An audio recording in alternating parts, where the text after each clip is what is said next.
I should have known the moment I saw the reservation. Howard party of 50, private dining room, my sister's wedding reception. They booked my restaurant, the place where I've worked as a server for 3 years, where I've smiled through 1,000 demanding customers, cleared 1,000 plates, poured 1,000 glasses of wine. My parents didn't just want to celebrate Ava's perfect wedding, they wanted a show. "Grace," my mother's voice cut through the elegant dining room like a knife. "Since you're already here, why don't you make yourself useful?" She gestured at their table dripping with centerpieces and champagne flutes. "This is what you do, isn't it?" My father leaned back, arms crossed. "You're a waitress, so wait tables. This is the family's table." 50 faces turned toward me. Cousins, aunts, Uncle Jim from Dallas, all of them watching, waiting to see if I'd break. I picked up my serving tray with steady hands. Then Ethan Rowe walked in, my sister's boss, the CEO she'd been trying to impress for months. He froze mid-step when he saw me in my uniform carrying wine glasses toward my own family's table. His face went white. "Madam President," he said, voice barely above a whisper. "What are you doing here?" The room stopped breathing. My sister went pale. My mother's champagne glass slipped splashing onto white linen. And my father. For the first time in my entire life, Howard Parker had absolutely nothing to say. This is the story of how my family tried to humiliate me at my sister's wedding and accidentally exposed the one secret I'd been keeping for 5 years. A secret that would destroy everything they thought they knew about me. And trust me, by the end of this night, they'd wish they'd just let me serve the damn wine. My name is Grace Parker, and at 33 years old, I've learned that sometimes the cruelest wounds come wrapped in engraved invitations.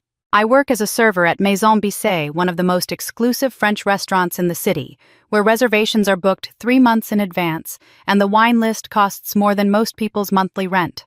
What my family doesn't know is that I own it. The invitation arrived on a Tuesday afternoon, slipped under my apartment door in a cream-colored envelope with gold foil lettering. Ava's wedding. My little sister, 25 years old and still living at home, finally marrying her college boyfriend in what my mother had already declared would be the event of the season. I held the heavy cardstock in my hands, running my thumb over the embossed script, and felt that familiar tightness in my chest that always came with anything involving my family. But it was the venue line that made me freeze. Reception to follow at Maison Bissay, 7 o'clock. They'd booked my restaurant. My restaurant, the place where I'd spent 3 years carefully building a reputation, where I wore a black uniform and carried trays and smiled graciously at customers who sometimes didn't even look at my face when I refilled their water glasses. The place where nobody knew that the quiet server who worked Thursday through Saturday nights was actually the woman who'd built the entire operation from the ground up. I sat down heavily on my couch, still holding the invitation. This wasn't a coincidence. My mother had a favorite Italian place downtown. My father preferred the country club. But somehow for Ava's wedding, they'd chosen Maison Bissay. They knew I worked there. Of course they knew. I'd mentioned it once about 2 years ago during one of our quarterly obligatory family dinners. My father had laughed that particular bark of amusement he reserved for things he found pathetic. "French restaurant, huh? Finally found your level, Gracie. At least you're employed." My mother had patted my hand with her perfectly manicured fingers. "It's honest work, dear. Nothing to be ashamed of." The unspoken words hung in the air, even if it is beneath us.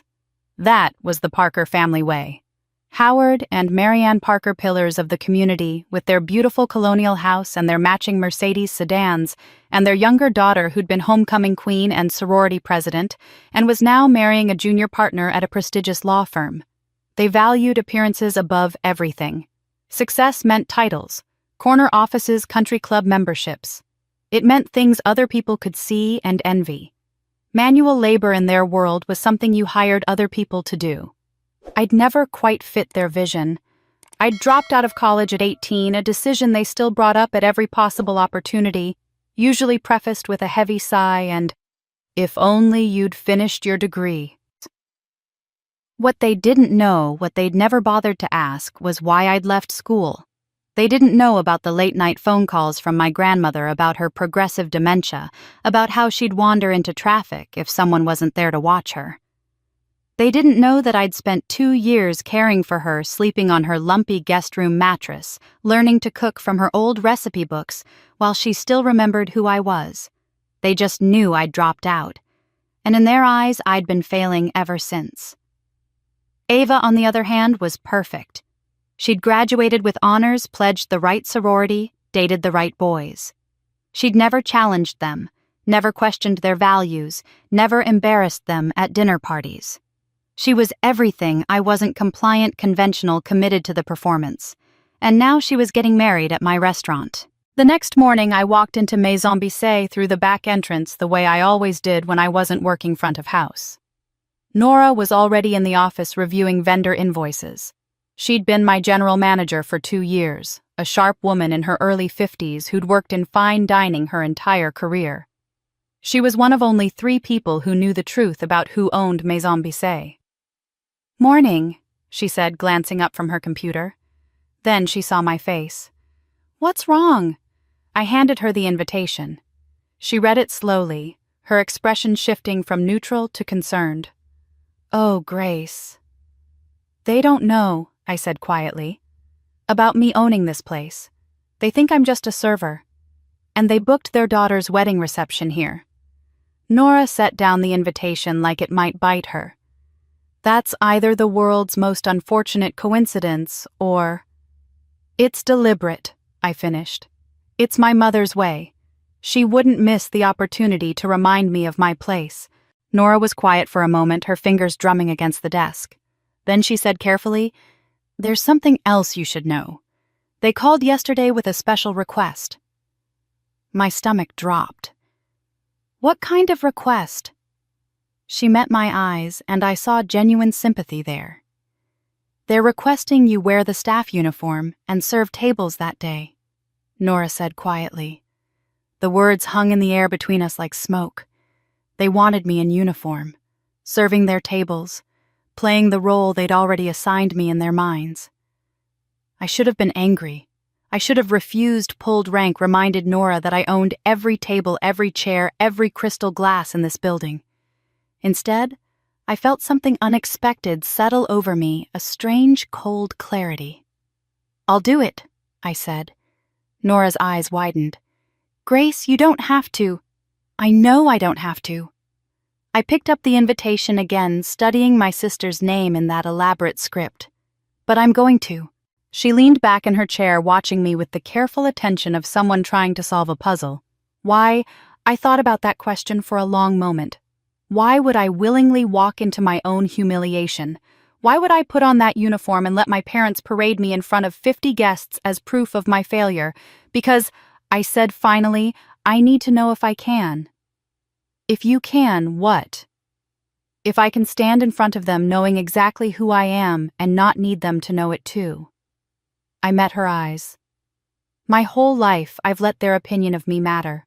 Every disappointed look, every comparison to Ava, every time my father introduced me to his colleagues and changed the subject when they asked what I did for a living, it all mattered. It all hurt. I set down the invitation. This feels like the final test. Can I be Grace Parker, the woman who built this place from nothing and still hold a serving tray without needing to prove anything to anyone? Nora was quiet for a moment. Then she said softly, "That's either the healthiest thing I've ever heard or the most self-destructive." "Maybe both," I admitted. Over the next week, word spread through the staff.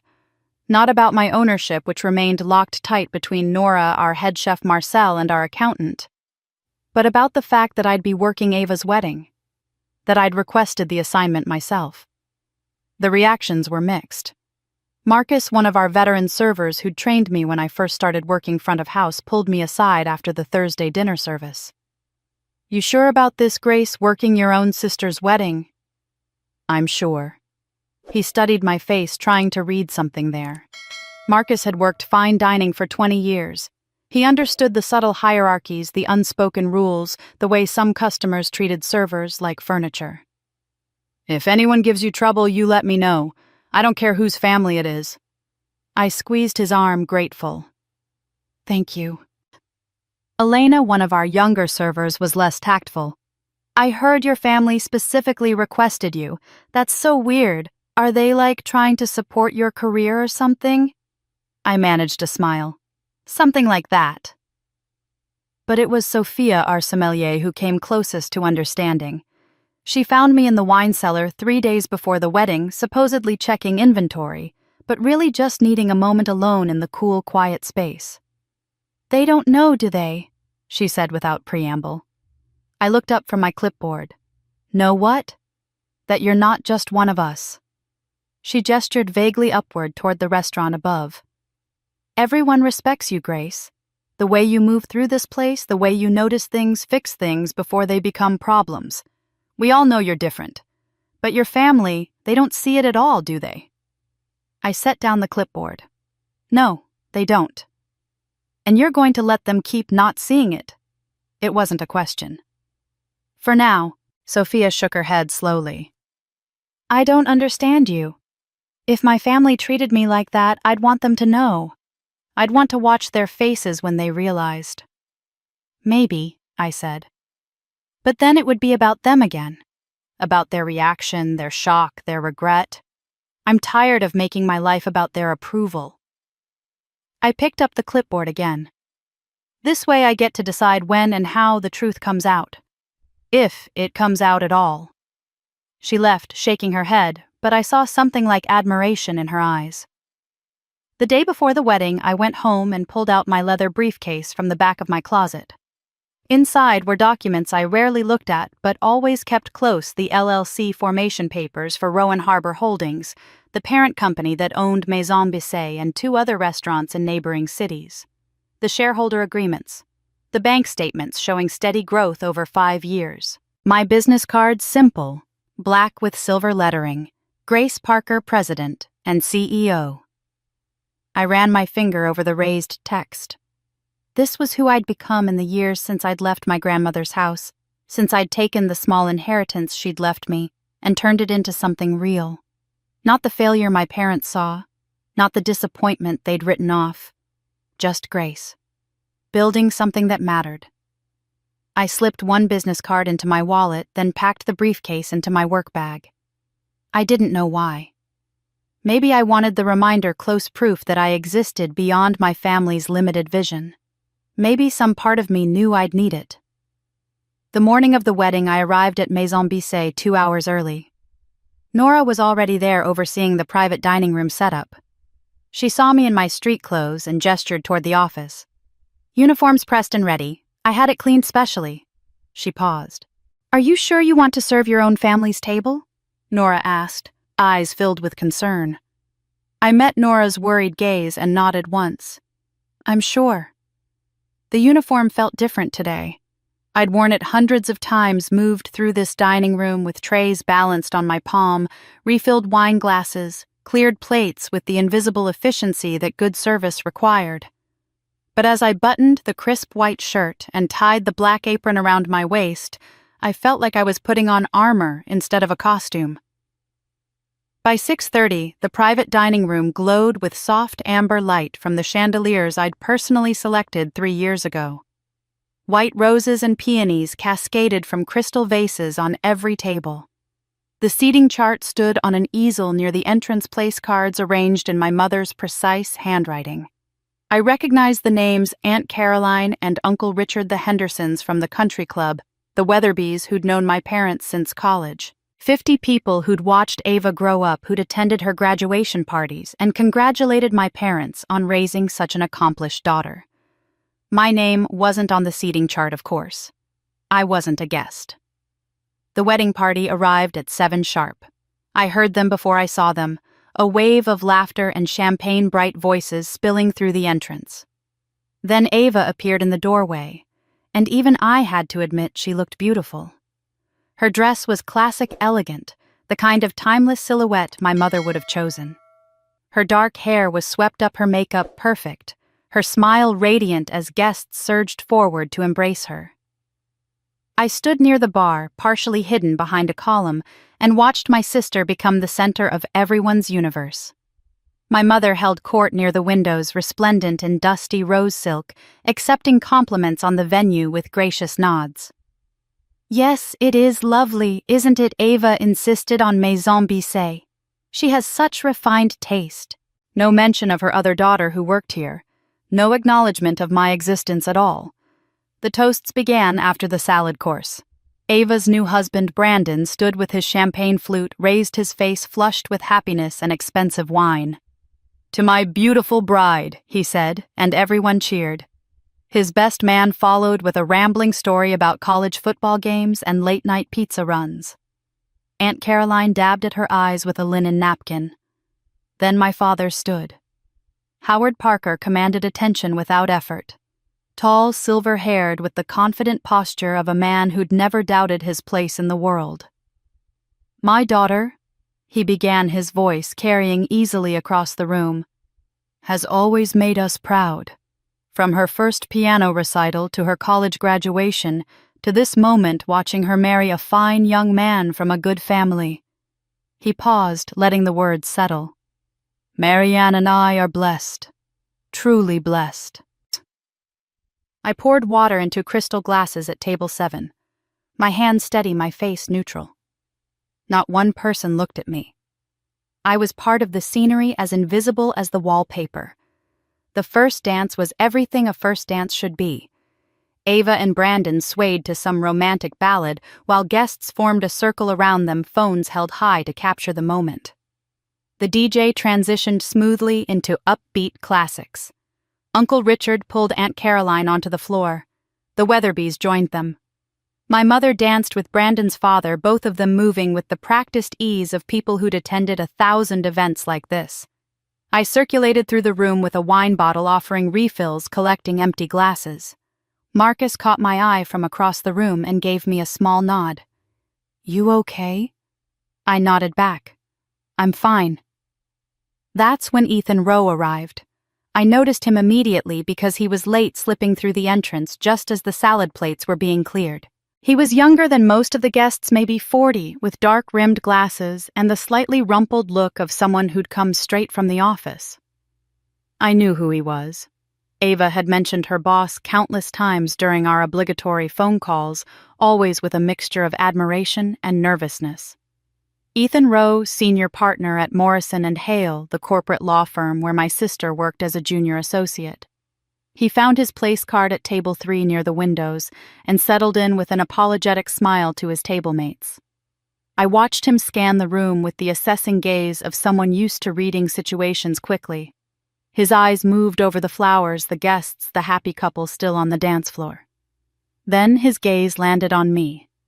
I was refilling wine glasses at table 5, bent slightly forward in the practiced posture of attentive service. For just a moment, I saw confusion flicker across his features. Then he looked away, shaking his head slightly as if dismissing whatever thought had crossed his mind. I finished my rounds and returned to the service station near the kitchen doors. Through the small window, I could see Marcel overseeing the entree plating with his usual intensity. Everything was running smoothly. The guests were happy. My sister was glowing. My parents were basking in reflected glory. And I was invisible. My father caught my eye as I emerged with a fresh bottle of wine. He was standing with a group of his golf buddies near the bar, all of them red-faced and jovial from good food and better alcohol. He crooked his finger at me, summoning me over with the casual entitlement of someone who'd never considered that a server might be a person with thoughts and feelings. I approached with the bottle. "Sir?" He didn't look at me when he spoke, addressing his companions instead. "This is my older daughter, Grace. She works here." The way he said it made it sound like a punchline he was setting up. One of the men, someone I vaguely recognized from childhood barbecues, gave me a polite smile. "Oh, how nice. Are you in restaurant management?" Before I could answer, my father laughed that same bark of amusement I'd heard my entire life. "Management, no. Grace is a waitress." He finally looked at me, his eyes cold beneath the friendly expression. "Go serve, pour the wine. You still work here, don't you?" I poured the wine with hands that didn't shake. The Cabernet flowed into his glass in a perfect crimson stream, exactly the right amount, stopping just below the widest part of the bowl, the way I'd been trained. "Of course, sir," I said, my voice steady and professional. "Enjoy your evening." I moved to the next table before he could say anything else, before his golf buddies could offer their sympathetic smiles or awkward attempts to change the subject. The test, I reminded myself. This was the test. Could I stand here in this uniform knowing what I knew about myself and let his words roll off me like rain off glass? The answer, I discovered, was yes. But it cost something. The entrees were served at 8:15. Filet mignon with burgundy reduction, exactly as my mother had ordered during her tasting appointment last month. She'd come in on a Tuesday afternoon, swept through the restaurant with Ava in tow, sampling dishes and making pronouncements about flavor profiles. She'd spoken to Nora the entire time, never once acknowledging that her other daughter was standing 10 feet away polishing wine glasses at the bar. Now those same dishes were being presented to 50 guests who murmured appreciation at the presentation, at the tenderness of the meat, at the delicate balance of the sauce. I watched Marcus and Elena work the room with smooth efficiency, their movements synchronized from years of practice. I should have been in the kitchen overseeing the timing, checking Marcel's plating, ensuring everything met the standards I'd set for this place. Instead, I was refilling water glasses and removing empty bread baskets. My mother found me near the dessert station.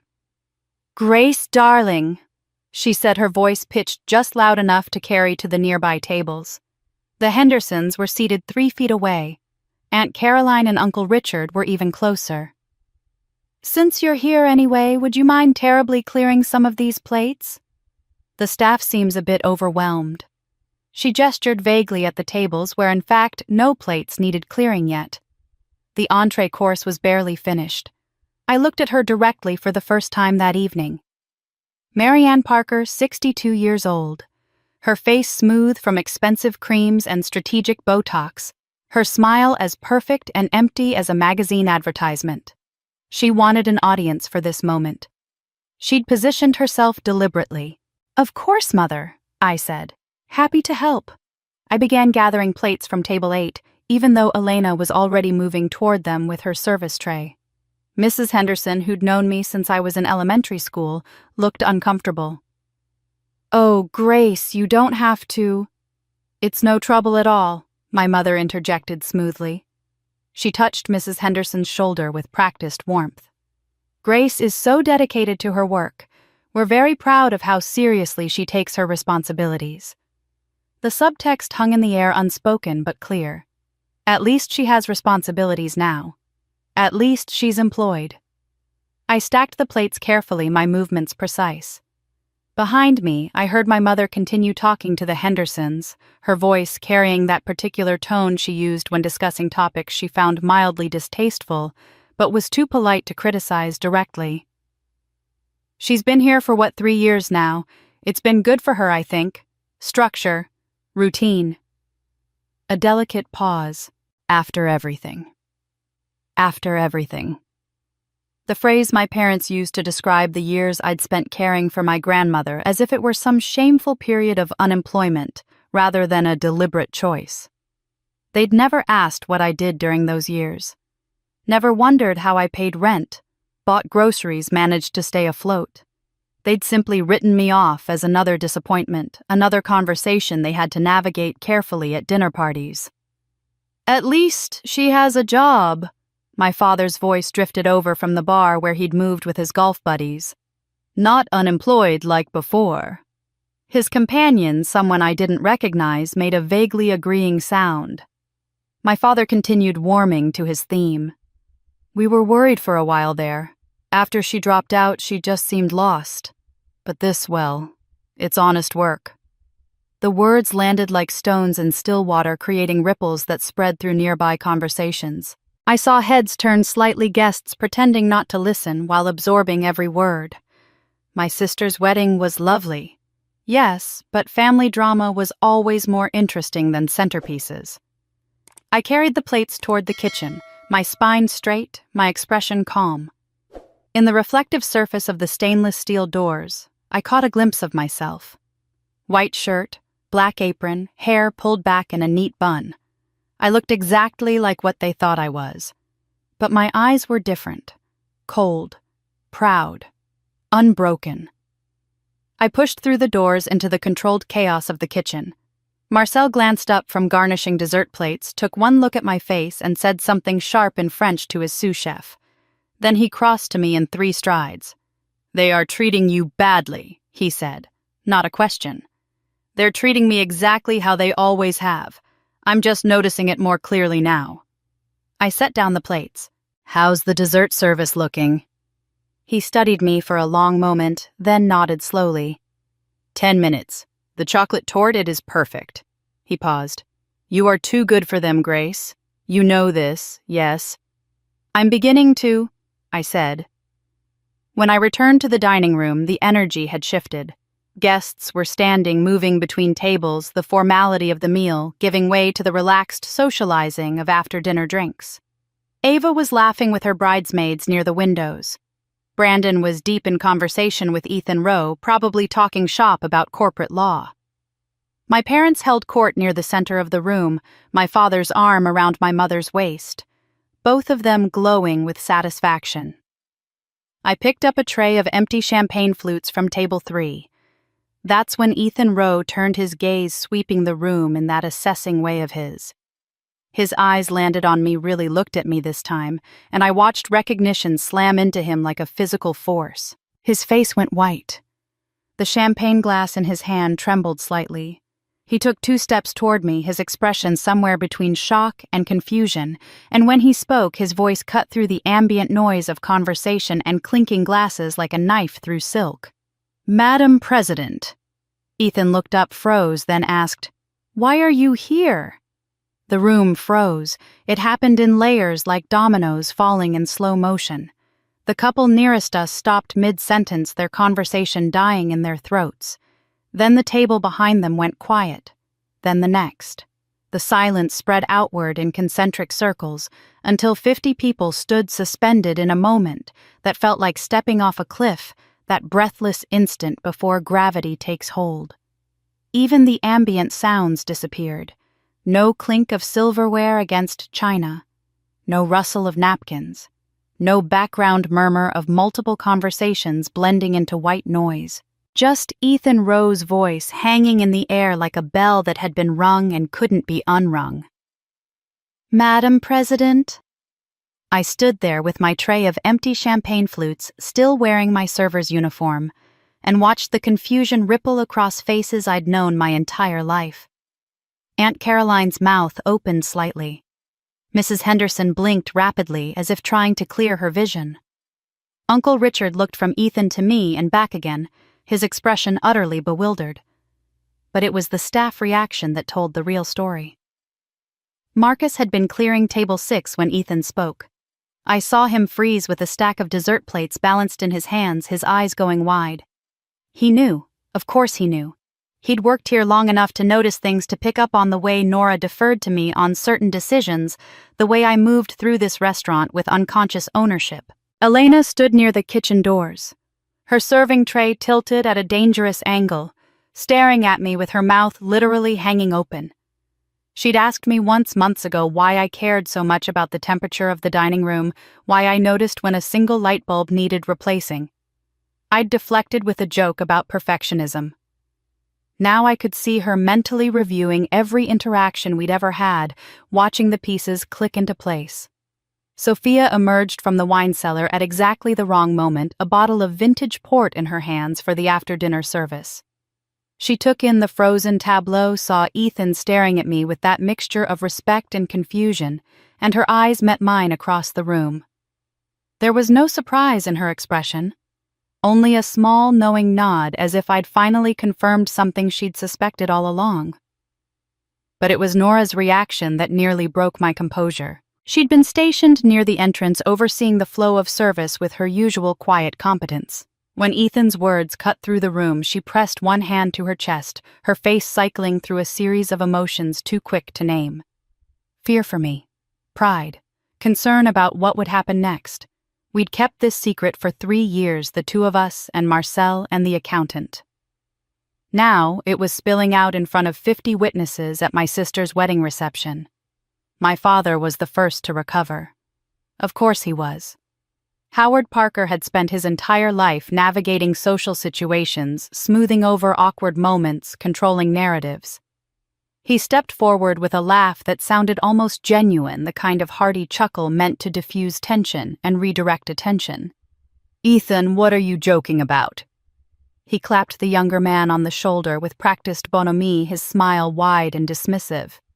"This is my daughter Grace. She works here. She's a waitress." He emphasized the last word slightly, as if Ethan had simply made an honest mistake that could be easily corrected. But Ethan didn't laugh along. He didn't smile or nod or play along with my father's attempt to rewrite reality. Instead, he pulled out his phone with hands that weren't quite steady, scrolled through something, then looked at me again with absolute certainty. "No," he said quietly. "No, that's not right." My mother had joined my father now, her hand on his arm, her face arranged in polite confusion. "I'm sorry, I don't understand. What's going on?" She looked at me expectantly, waiting for me to explain this bizarre interruption, to apologize for somehow causing a scene at Ava's perfect wedding. I set down my tray on the nearest table. My hands were steady. My breathing was even. This was it then. The moment I'd been simultaneously dreading and preparing for since the day I'd accepted my mother's deliberate humiliation. "Ethan," I said, my voice carrying clearly in the unnatural silence. "It's fine. You don't have to—" "Yes, I do." He was scrolling through his phone again, pulling up something, his face flushed with the awkwardness of being at the center of attention. "We've been negotiating for 3 months. I've been in meetings with you. I've sent you proposals, budgets, contracts." He looked up at my parents, then at the assembled guests, then back at me. "You're not a waitress." My sister had pushed through the crowd now, her white dress catching the light from the chandeliers. Brandon was right behind her, looking utterly lost. "What's happening?" Ava's voice was thin, uncertain. "Grace, what is he talking about?" I met her eyes, my baby sister, who'd never questioned our parents' version of our family story, who'd accepted without examination that I was the failure and she was the success. For a moment, I felt something like pity. "Ava," I said gently, "it's complicated." 3 months ago, Ethan continued, his voice gaining strength. Morrison & Hale was hired to handle a major commercial real estate acquisition. Multiple properties, complex financing, cross-state regulatory issues. Our client was Rowan Harbor Holdings, a privately held investment company. He paused, making sure everyone was following. "I've been working directly with the company's founder and CEO. We've had video conferences. We've exchanged hundreds of emails. I know exactly who she is." My father's smile was faltering now, becoming fixed and brittle. "That's impossible. Grace is brilliant," Ethan interrupted, and there was something fierce in his tone, almost protective. "She's one of the sharpest business minds I've ever worked with. She built an investment portfolio from nothing, acquired 3 restaurant properties in 5 years, and she did it all while maintaining complete anonymity." He reached into his jacket pocket and pulled out a business card, holding it up so everyone could see the simple black cardstock with silver lettering.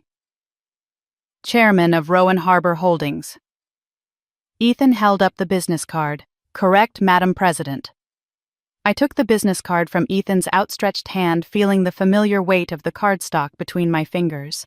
How many of these had I handed out over the years? Dozens. Hundreds, maybe. To lawyers and accountants and real estate brokers and bank executives. To everyone except the people standing in this room. "Yes," I said simply. "That's correct." The silence that followed was different from before. This wasn't the frozen shock of Ethan's initial question. This was the heavy, suffocating quiet of people trying to reorganize everything they thought they knew about the world. My father's face had gone from ruddy to pale, his characteristic confidence draining away like water from a cracked glass. "I don't understand," he said, and for the first time in my life, Howard Parker sounded genuinely uncertain. You work here. You're a server. We've seen you, I do work here, I confirmed. I work the floor 3 nights a week. I've been doing it since Maison Bissé opened 5 years ago. I gestured around the elegant dining room at the custom millwork and the imported French light fixtures and the wine cellar that held over 2,000 bottles. I own it. I own all of it. Mrs. Henderson found her voice first tentative and confused. But Grace, dear, how did you… My grandmother, I said, and saying her name out loud in this room felt like opening a window in a stuffy space. When she passed away 8 years ago, she left me her house. It wasn't much a small bungalow in a neighborhood that was just starting to gentrify. I sold it for $230,000. I saw my mother's eyes widen slightly. She hadn't known about the inheritance. Neither of them had. I used that money as seed capital. Started small, invested carefully. Real estate partnerships, commercial properties, small business acquisitions. Within 3 years, I had enough to buy this building and open Maison Bissé. Ethan was nodding, his initial shock settling into something like vindication. Rowan Harbor Holdings now owns 3 restaurants across 2 states. The portfolio's worth is confidential, but I can tell you the real estate alone is valued in the high 7 figures. He looked at my parents with something close to incredulity. You really didn't know. My mother had found her voice, though it came out thinner than usual. But why would you hide it? Why wouldn't you tell us you were successful? It was such a perfectly Marianne Parker question. Success was something you displayed, something you used to gain social capital and admiration. The idea that someone might achieve something and choose not to broadcast it was genuinely incomprehensible to her. Because, I said carefully, I needed to know if I could do it on my own terms, not as Howard and Marianne Parker's daughter, not trading on a family name or reputation, just as Grace. I met Nora's eyes across the room and saw her nod slightly. When I started working the floor here, it wasn't because I had to. It was because I wanted to understand every aspect of this business. I wanted to serve tables and polish glassware and hear what customers said when they thought the owner wasn't listening. I wanted to know if my staff would respect someone based on how they worked, not what title they held. Marcus stepped forward slightly, his expression thoughtful. You were testing us, he said. Not accusatory, just understanding. I was testing myself, I corrected gently. Could I be excellent at something without needing recognition for it? Could I build something real without needing my parents' approval? I looked at my father. Turns out I could. Brandon, who'd been silent this whole time, cleared his throat awkwardly. So when Ava told me her sister worked at this restaurant, she meant exactly what she said, I confirmed. I do work here. She just didn't know I also owned it. I turned to Ethan. How much have you told Ava about the Morrison and Hale project? He shifted uncomfortably. Attorney-client privilege means I couldn't disclose the client's identity. She knew I was working on a major acquisition deal, but all our firm's communications with Rowan Harbor went through your corporate counsel and directly to you. She had no way of knowing.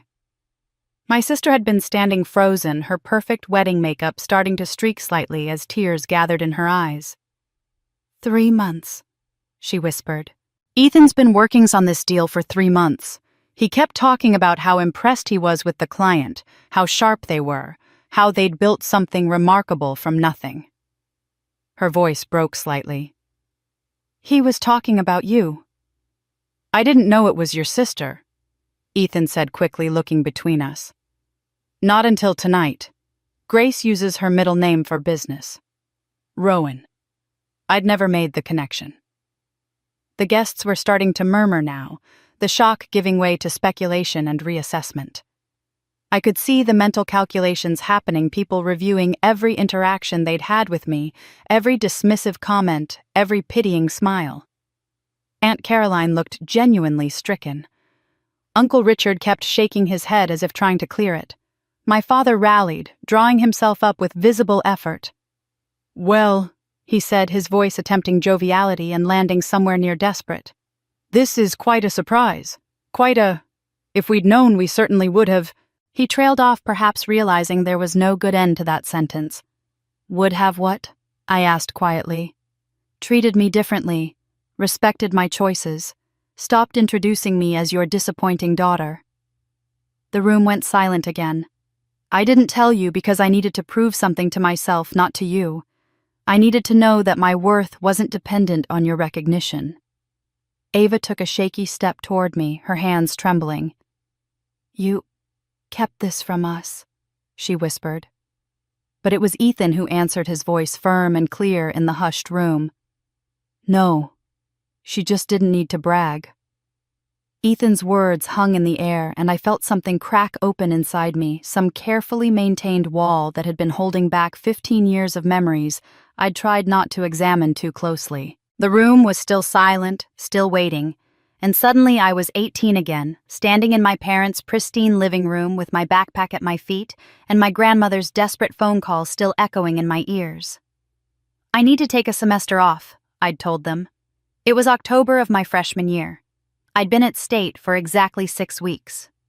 Grandma Eleanor called. She's getting worse. She wandered into traffic yesterday. The neighbors found her 3 blocks from home in her nightgown. She needs someone with her. My father hadn't even looked up from his newspaper. Eleanor has plenty of money. She can hire a nurse. She doesn't want a stranger. She wants family. I'd been so young then, so certain that explaining would make them understand. I can take classes online or maybe audit some courses at the community college near her house. I'll go back to State next fall when she's more stable. My mother had set down her coffee cup with that precise, controlled movement that meant she was annoyed. Grace, this is exactly the kind of impulsive decision-making we've worried about. You can't just throw away your education because your grandmother is having a difficult time adjusting to aging.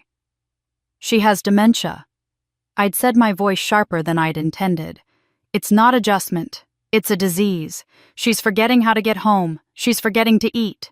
Someone needs to be there. Then we'll find someone, my father had said, finally lowering his newspaper. A professional. Someone qualified. You are not dropping out of college to play nursemaid. But I had. I'd withdrawn from my classes, packed up my dorm room, and moved into my grandmother's small bungalow with its creaky floors and outdated kitchen and the garden she'd tended for 40 years. I'd learned to hide the car keys to lock the doors at night to gently redirect her when she forgot where she was or who I was or why this strange young woman kept insisting she take her medication. My parents had been furious. Not worried. Not sympathetic. Furious. You're throwing your life away, my mother had said during one of her rare visits, standing in my grandmother's kitchen like she was afraid to touch anything. You're 20 years old, Grace. This isn't your responsibility. But it had felt like my responsibility. My grandmother had been the one who'd taught me to read, who'd let me spend summers in her garden, who'd listened when I talked about my dreams without immediately redirecting the conversation to what was practical or impressive or socially acceptable. When she'd looked at me with confused eyes and asked, "What's your name, dear?" my heart had broken, but I'd smiled and said, "I'm Grace. I'm here to help." I'd stayed for 2 years. 2 years of watching a brilliant, vibrant woman slowly disappear into fog. 2 years of explaining over and over who I was, where we were, why the neighbors looked different than she remembered. 2 years of my parents telling anyone who asked that I'd taken some time off to find myself, their voices heavy with disappointment. What they never mentioned was that halfway through my first year with my grandmother, my college fund disappeared. I'd found out by accident calling the financial aid office to ask about re-enrollment procedures for the following fall. The administrator had been confused. "But Ms. Parker, according to our records, your parents withdrew the remaining balance last March. They submitted paperwork indicating you wouldn't be returning." $17,000. Everything that was left after my single semester of tuition and housing. When I'd called home, my mother had been matter-of-fact. Ava needed it for her pageant circuit. The entry fees, the coaching, the wardrobe. These things are expensive, Grace. And you weren't using the money anyway. She'd paused, and I could picture her sitting at the kitchen table perfectly composed. Besides, if you'd stayed in school like we wanted, this wouldn't have been an issue. I'd been too stunned to argue. Ava was 16, then, beautiful and poised and everything my parents had wanted in a daughter. Of course they'd invested in her success. Of course my abandoned education fund had seemed like a reasonable source of capital. I'd never told my grandmother. She had enough confusion, enough worry. But I think she knew something was wrong because one afternoon, during a rare moment of clarity, she'd pressed her old expense notebook into my hands. "I've been writing everything down," she'd said, her eyes sharp and focused in a way they rarely were anymore. "Every penny I spend, where it goes, what it's for. Your grandfather taught me that. Money isn't about how much you make, Gracie. It's about knowing where it goes." She'd tapped the worn leather cover. "You keep track, you stay in control. You understand?" I'd kept that notebook. After she died, after I'd sold her house and stood at her grave with my parents on either side of me, both of them dry-eyed and already discussing the estate settlement, I'd kept her notebook. I'd started my own, tracking every dollar of the inheritance, every investment, every calculated risk. Her discipline had become my foundation. Now, standing in the restaurant I'd built with the seeds she'd planted, I looked at my parents and saw them truly for the first time. Not as the authorities whose approval I'd sought my entire life. Just as two people who'd made choices, who'd valued appearance over substance, who'd seen their daughters as reflections of themselves rather than as individuals with their own worth. My mother had gone very pale. She turned to Aunt Caroline, her voice low, but not quite low enough. "We did that for your own good," Marianne said quietly, and Grace heard everything. The words hit me like a slap, sharp and casual in their cruelty. For your own good. As if taking my education fund, as if dismissing my choices, as if orchestrating this entire evening's humiliation had all been some kind of parental wisdom I was too foolish to appreciate. I turned away from my mother's conversation with Aunt Caroline and found Nora standing a few feet behind me, her face stricken with an expression I'd never seen before. Guilt. Raw, devastating guilt. "Grace," she said quietly, stepping closer so the guests wouldn't overhear. "I need to apologize. When your mother called with that request, when she specifically asked that you be assigned to serve their table, I should have refused. I should have protected you." Her voice dropped even lower. "I knew what they were doing. I knew it was meant to humiliate you, and I let it happen anyway because I thought you had some reason for allowing it. But I should have said no. I should have told them the truth right then." I looked at this woman who'd been my partner in building Maison Bissé from an empty shell into something extraordinary. Nora Chen, 53 years old, who'd worked in restaurants since she was 16, who'd climbed from dishwasher to general manager through sheer competence and relentless attention to detail. She'd never married, had devoted her life to the hospitality industry, and had told me once over late-night inventory that she'd never regretted choosing career over the conventional path everyone expected of women her generation. "Nora," I said gently, "you did exactly what I asked you to do. But I facilitated. You trusted my judgment. That's different." I touched her arm briefly. I needed to know if I could stand in this room wearing that uniform and still know who I was. "You gave me that opportunity. Don't apologize for it." Her eyes filled with tears she was too professional to let fall. "You shouldn't have had to prove anything." Maybe not, but I needed to prove it to myself. I glanced around the dining room at the staff who were still processing everything, at the guests who were starting to whisper among themselves. What I need now is for everyone to stay calm and maintain our standards. Can you help me with that? She straightened immediately, the manager in her taking over from the friend. Of course. What do you need? Make sure Marcus and Elena know that nothing changes operationally. They still report to you, you still run this floor. The only difference is now everyone knows who signs the paychecks. I kept my voice low but firm. And Nora, no one's getting fired. Not for this. I just need everyone to maintain standards and act professionally for the rest of the evening. Relief flooded her features. I'll take care of it. As she moved away to gather the staff, I pulled out my phone and opened the voice recording app I'd started running the moment I'd arrived at the restaurant that evening. 3 hours and 17 minutes of audio capturing every comment, every dismissive laugh, every carefully aimed barb. My father's casual cruelty to his golf buddies, my mother's performance for the Hendersons, the whispered asides about my unemployment, my failures, my disappointing life choices. I stopped the recording and saved it with today's date, then opened my email. The message from my mother requesting that I specifically be assigned to serve their table was still there, sent 2 weeks ago, with that particular tone of false sweetness she used when she wanted something. It would mean so much to Ava to have her sister there on her special day, even if Grace is working. Perhaps she could be assigned to our family table. It would be such a lovely touch. I forwarded it to my personal email, then to the encrypted cloud storage I used for important business documents. Then I scrolled back further, finding the reservation confirmation where my mother had specified, "The waitress Grace Parker should not be informed this is a family event." That one I screenshotted and saved. Evidence. Cold, clear, undeniable evidence of deliberate humiliation. I'd spent years in business learning that documentation mattered, that proof was power, that emotions without evidence were just noise.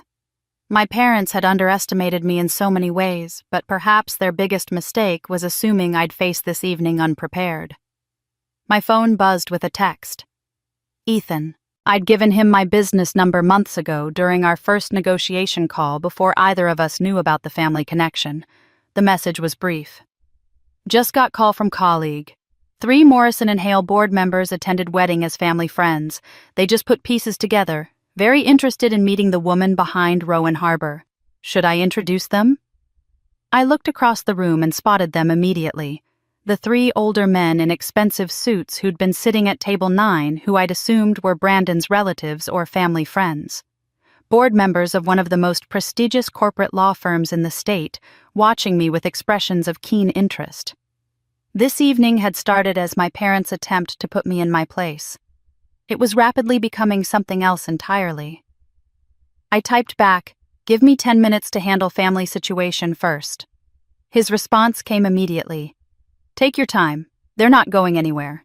This is better than any theater."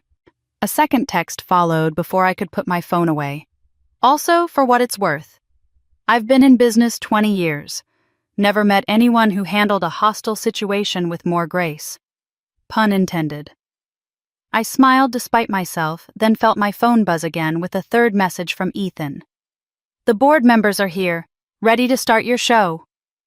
I slipped my phone back into my apron pocket and turned my attention to the dining room where the initial shock was beginning to settle into uncomfortable awareness. The revelation of my identity had created a strange, suspended reality where no one quite knew how to proceed. Guests kept glancing between me and my parents, waiting for someone to provide direction, to explain how this evening should continue now that all the assumptions had been upended. My father decided to take control the way he always did when situations threatened to slip beyond his grasp. He walked to the center of the room with the confident stride of a man accustomed to commanding attention, picked up a champagne flute from the nearest table and raised it high. "Well," he said, his voice booming with forced joviality, "this has certainly been an eventful evening. But let's not forget why we're all here. We're celebrating Ava and Brandon's marriage." He paused, letting his gaze sweep across the assembled guests. "In times of change and surprise, it's important to remember our foundations, to remember who we are and where we come from." His eyes found mine across the room, and I saw the challenge there. "I'd like to propose a toast to those who know their place in this world. To those who understand that true success isn't just about what you accomplish, but about how you carry yourself, how you treat others, how you maintain dignity and grace even when circumstances are uncertain." The irony of his words would have been funny if they weren't so deliberate.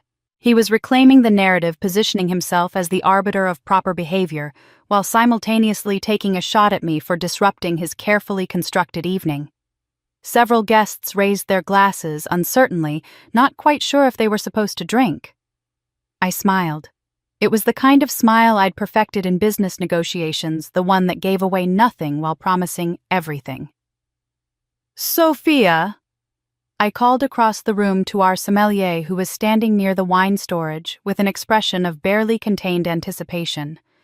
Would you bring out the Chateau Margaux, the 2010, I think? Time to serve the premium selections. She understood immediately, her eyes lighting up with something close to delight. Of course, Ms. Parker. Which tables? All of them, I said clearly. Except the family package table. That one gets the house Cabernet as specified in the original booking contract. The temperature in the room seemed to drop several degrees. Sophia disappeared into the wine cellar while I walked calmly to the service station, aware that every eye was following me. Marcus appeared at my elbow, his expression carefully neutral. The 2010 Margaux, he said quietly. That's $300 a bottle. I know. I picked up a clean wine glass, held it up to the light to check for spots. My restaurant, my wine, my decision about who gets to enjoy it. He nodded slowly, and I saw the corner of his mouth twitch upward. Understood, boss. Sophia emerged with the first bottle, handling it with the reverence it deserved. The label alone was enough to make several guests sit up straighter, their expressions shifting from confused to intrigued. Mrs. Henderson, who fancied herself a wine connoisseur, actually gasped. Is that a Chateau Margaux? She asked, leaning forward. My goodness, we had that at our 40th anniversary dinner. It was extraordinary. It is indeed, I confirmed, moving to her table with the bottle. One of the finest Bordeaux in our cellar, perfect for celebrating special occasions. I poured with practiced precision, the deep garnet liquid catching the chandelier light. Compliments of the house, of course. I moved from table to table, Sophia bringing additional bottles as needed. The Weatherbys, the Hendersons, Brandon's parents, who looked simultaneously grateful and deeply uncomfortable. The Morrison and Hale board members, who accepted their pours with knowing smiles. Ethan raised his glass to me in silent acknowledgement. At the family table, I could see my mother's face growing progressively tighter. My father had set down his champagne flute and was watching me with an expression I couldn't quite read. Aunt Caroline whispered something to Uncle Richard, who shook his head in response. When I reached table 8, directly adjacent to my parents' table, Mr. Weatherby took a sip of his wine and closed his eyes in appreciation. Magnificent! He declared loudly enough for the surrounding tables to hear. Grace, this is extraordinary. What a generous gesture. Only the best for our guests, I replied smoothly. Excellence is our standard at Maison Bisset. I completed my circuit of the room, every table now served with premier wine except one. The contrast was impossible to miss. Guests were starting to murmur, comparing their pours, holding their glasses up to admire the color and clarity. The Morrison and Hale board members were engaged in what appeared to be a serious discussion about the wine's characteristics, their voices carrying across the room. At the family table, my mother lifted her glass and took a sip. I watched her face as she recognized the difference, saw her glance at the neighboring tables with their obviously superior wine, then look back at her own glass with dawning realization. My father tried one more time to salvage his authority. Grace! He called out, his tone attempting lightness but landing somewhere closer to irritation. I think there's been a mix-up with the wine service. Perhaps you could— No mix-up, Dad, I interrupted gently. Your table received exactly what was specified in the booking contract. The family package, standard house wine with dinner service. If you'd wanted the premium selections, that would have required an upgrade. I tilted my head slightly. Of course, as the person who approved the menu and the wine pairings for this event, I assume you understood the distinction when you made your choices. The room had gone quiet again, but this time the silence felt different. Expectant, almost hungry. Ava stood abruptly, her face flushed, her hands gripping the edge of the table. Why are other tables being served better wine? She demanded angrily. I met my sister's furious gaze with perfect calm, the kind of composure that came from knowing exactly where I stood and what I was doing. This wasn't about petty revenge or small-minded cruelty. This was about clarity, about showing them finally what it felt like to be treated as less than. Because, I said, my voice light and professionally pleasant, this table ordered the standard package. It doesn't include upgrades. I gestured to the wine list that sat on the center of their table, the same list that had been there since the reception began. The premium wine service is listed here under additional options. You would have needed to request it when you finalized the booking contract. Ava looked like I'd slapped her. But we're family. You're my sister. I am your sister, I agreed. I'm also the owner of this establishment. And in this establishment, every customer receives exactly what they order and pay for. No more, no less. I kept my tone gentle, almost sympathetic. It's one of the reasons Maison Bissé has such an excellent reputation. Consistency, fairness, no special treatment based on personal relationships. My mother's face had gone from pale to crimson, a flush creeping up her neck and spreading across her carefully made-up features. She set her wine glass down with a sharp click against the tablecloth, her movements tight and controlled in the way they always were when she was struggling to contain her anger in public. "This is ridiculous," she said, her voice low and sharp. "Grace, stop this nonsense immediately. You're embarrassing yourself and your sister on her wedding day." "I'm following the booking contract that you signed," I replied evenly. "The same contract that specified I should wear my uniform and serve your table tonight. The same contract that specified standard package service. I'm simply honoring our agreement." The silence at the family table was absolute. Brandon looked like he wanted to disappear into the floor. Aunt Caroline was staring at her wine glass as if it held the answers to life's great mysteries. Uncle Richard had his hand over his mouth, possibly hiding a smile. My father's jaw was clenched so tightly I could see the muscle jumping beneath his skin. At the neighboring table, I heard Mrs. Weatherby whisper to her husband, "Oh my goodness, did you hear that? They specifically requested she wear the uniform and serve them." Her voice carried just enough to reach several nearby tables. "How absolutely awful!" Mr. Weatherby's response was equally audible. "And now they're upset about the wine after treating her like that. The nerve." I watched the realization spread through the room like ripples on water. The guests were beginning to understand not just that I owned the restaurant, but that my parents had deliberately orchestrated this evening to humiliate me. The champagne toasts, the seating arrangements, the request for me to serve in uniform, all of it took on a different meaning in light of the truth. The Morrison & Hale board members were watching with undisguised fascination. One of them, a distinguished man with silver hair who I recognized from the firm's website as the managing partner, leaned over to speak with Ethan. I saw Ethan nod, then pull out his phone and type something. My phone buzzed in my pocket a moment later. I didn't need to check it to know it was from him, but I glanced down anyway. "True leadership," the message read.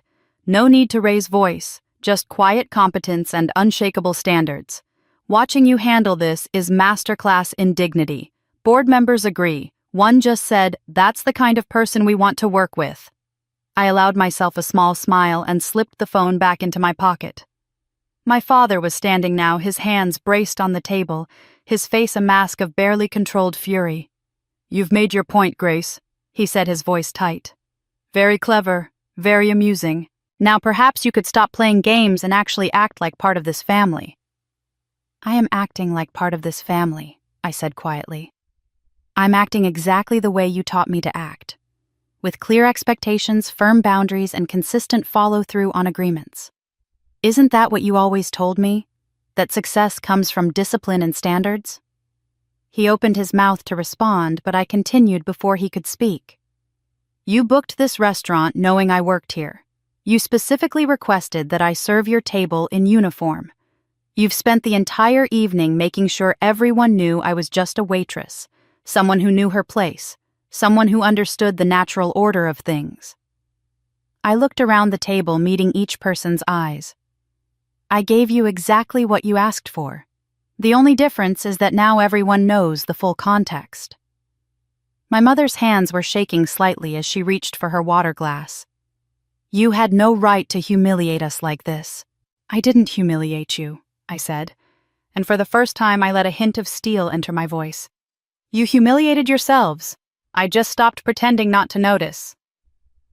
The entrance to the private dining room opened, and one of our newer staff members, a young man named David, who usually worked the host stand, stepped inside, looking uncertain. He carried a large manila envelope and was scanning the room as if unsure where to go. Nora intercepted him quickly, speaking in low tones. I saw her glance toward the family table, then nod.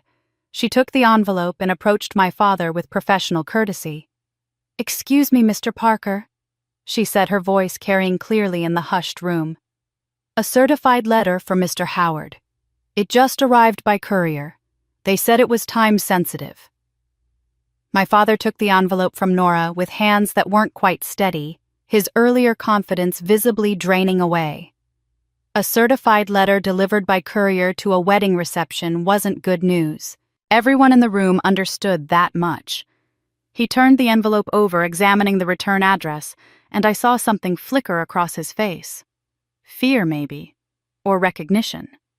He glanced at my mother, and some wordless communication passed between them, the kind of silent exchange that came from 40 years of marriage. "It's probably just business," my mother said brightly. Too brightly, her voice pitched for the surrounding tables to hear. "Howard, why don't you look at it later? This is hardly the time." But my father was already tearing open the envelope with fingers that fumbled slightly at the seal. He pulled out several pages of official-looking documents, his eyes scanning the first page. Then the second. I watched the color drain from his face in real time, watched his shoulders tighten, watched his jaw clench so hard I thought I heard his teeth grind. "Howard." My mother's voice had lost its artificial brightness. "What is it?" He didn't answer immediately, just kept staring at the papers like they might spontaneously combust if he looked at them hard enough. When he finally spoke, his voice was barely above a whisper. "It's from Riverside Community Bank." The name meant nothing to most of the guests, but I felt something cold settle in my stomach. Riverside Community Bank was a small regional institution that Rowan Harbor Holdings had acquired a minority stake in 18 months ago.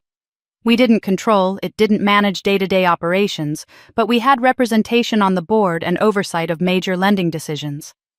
I'd approved that investment personally, and I'd never bothered to check if my parents banked there. My mother reached for the papers, but my father held them away from her, his eyes still scanning the pages. "It's a notice of default," he said, his voice hollow. "The wedding loan. They're calling it due immediately. 60 days to pay in full, or they initiate foreclosure proceedings on the lake house." The wedding loan.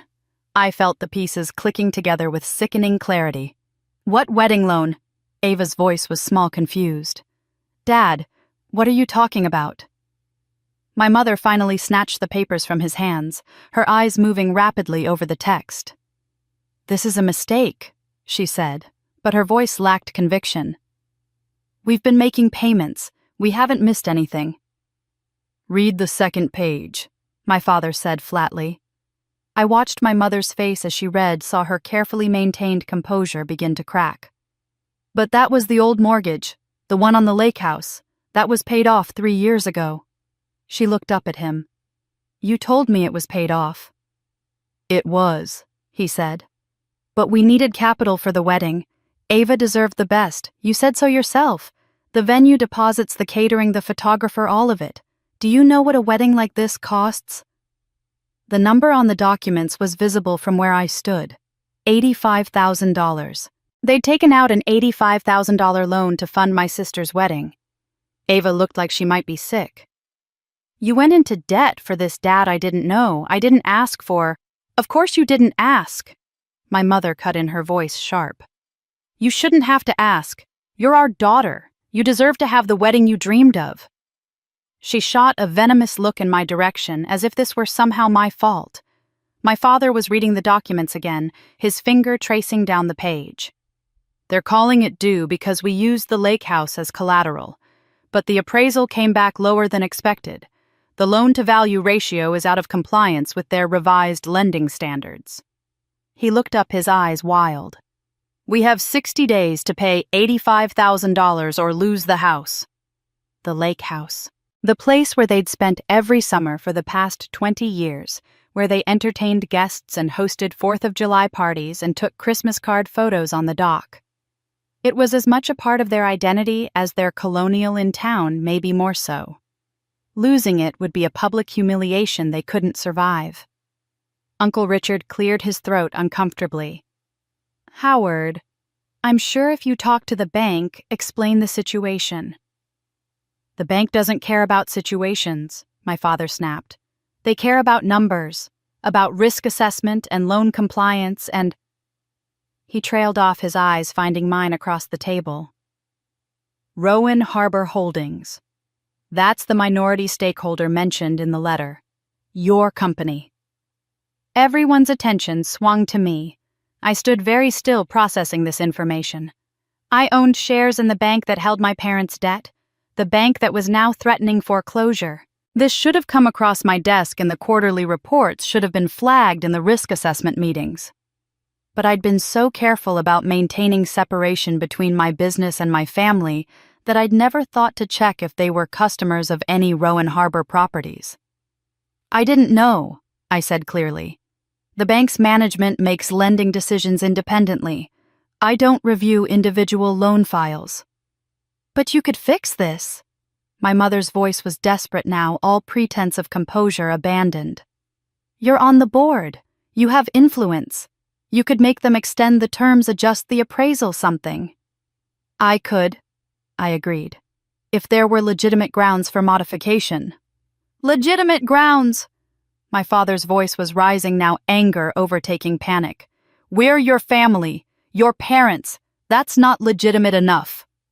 The room was deathly silent.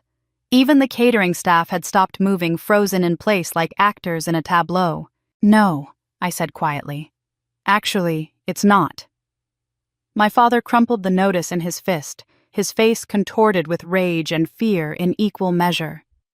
He turned to my mother, his voice low and urgent. Howard gritted his teeth. Need to figure this out tonight. My parents huddled together at their table. My father's hands shaking as he smoothed out the crumpled notice, both of them speaking in urgent whispers that I couldn't quite hear. The other guests had begun to drift into small conversations, uncomfortable energy filling the space where celebration had been just hours before. Brandon stood awkwardly beside his new wife, clearly unsure whether to comfort her or give her space. I needed air. I needed a moment away from the weight of 50 pairs of eyes, from the complexity of what had just unfolded. I moved toward the side exit that led to the small courtyard behind the restaurant, the private space where staff took their breaks, and where I sometimes sat late at night reviewing financial reports under the strings of Edison lights. I'd barely made it through the door when I heard footsteps behind me. Grace, wait. Ava's voice. I turned to find my sister standing in the doorway, still in her wedding dress, her professionally styled hair starting to come loose from its pins. Her makeup was smudged slightly under her eyes. She looked younger suddenly, less like the polished bride who'd floated through the ceremony, and more like the kid sister I remembered from childhood. Can we talk? She asked. Please, just the two of us. I nodded and stepped fully into the courtyard. The cool night air was a relief after the warmth of the crowded dining room. Ava closed the door behind her, muffling the sounds from inside, and we stood there in the gentle glow of the lights, two sisters who barely knew each other anymore. I need you to understand something, she said, her voice shaking slightly. About tonight, about this restaurant. Ava, you don't have to explain. I know Mom and Dad chose... They didn't choose it, she interrupted. I did. I stared at her, not understanding. What? She wrapped her arms around herself despite the mild evening temperature. 6 months ago, I was scrolling through Facebook at work. Bored, avoiding a brief I was supposed to be writing. I found your old profile, the one you haven't updated in years. There were check-ins, dozens of them. High-end restaurants in 3 different states, always tagged at opening nights or special events, always with comments from chefs and managers thanking you for your support and partnership. My heart started beating faster. I'd forgotten about those posts made years ago before I'd learned to be more careful about my digital footprint. At first, I thought maybe you were dating someone in the restaurant industry, Ava continued. Someone successful who took you to these places. But then I started researching the restaurants themselves. 3 of them had the same parent company listed in their business filings, Rowan Harbor Holdings. She looked at me directly. It took me about 2 hours to figure out that you weren't just working in restaurants. You owned them. Why didn't you say anything? I asked quietly. Because I was angry. Her voice cracked slightly. I was so angry, Grace. All those years of them comparing us, of holding me up as the example while putting you down. All those dinners where Dad would sigh about your wasted potential and Mom would change the subject when her friends asked about you. And the whole time you were building an empire and just not telling anyone. I had my reasons. I know you did. I figured that out too. She turned away, looking up at the lights strung overhead. When I got engaged, Mom immediately started planning this massive wedding, the kind that makes a statement, she kept saying, the kind that shows everyone what the Parker family is capable of producing. She wanted the country club, but I told her I wanted Maison Bissé. Understanding was dawning slowly like sunrise through fog. You knew I worked here. I knew you owned it, Ava corrected. I wanted Mom and Dad to have to come here to your restaurant and see you in that uniform and feel superior and smug. Because I knew that somehow the truth would come out. Maybe not like this, maybe not tonight, but eventually they'd realize what they'd missed. Who you actually were. She laughed a bitter sound. I wanted them to face the truth about their perfect daughter versus their failure daughter. Except the failure was the one who actually succeeded. I felt something shift in my chest, some long-held assumption about my sister beginning to crack. Ava, why would you do that? Why would you want your own wedding to be the stage for... Because I'm exhausted, she said, turning back to me with tears streaming down her face, carving tracks through her carefully applied makeup. I'm so exhausted being who they want me to be. The words hung between us in the quiet courtyard, and I saw in my sister's face something I'd never allowed myself to look for before. Not rivalry or superiority, but exhaustion. The bone-deep weariness of performing a role for so long that you'd forgotten who you were underneath. Ava, I started, but she shook her head.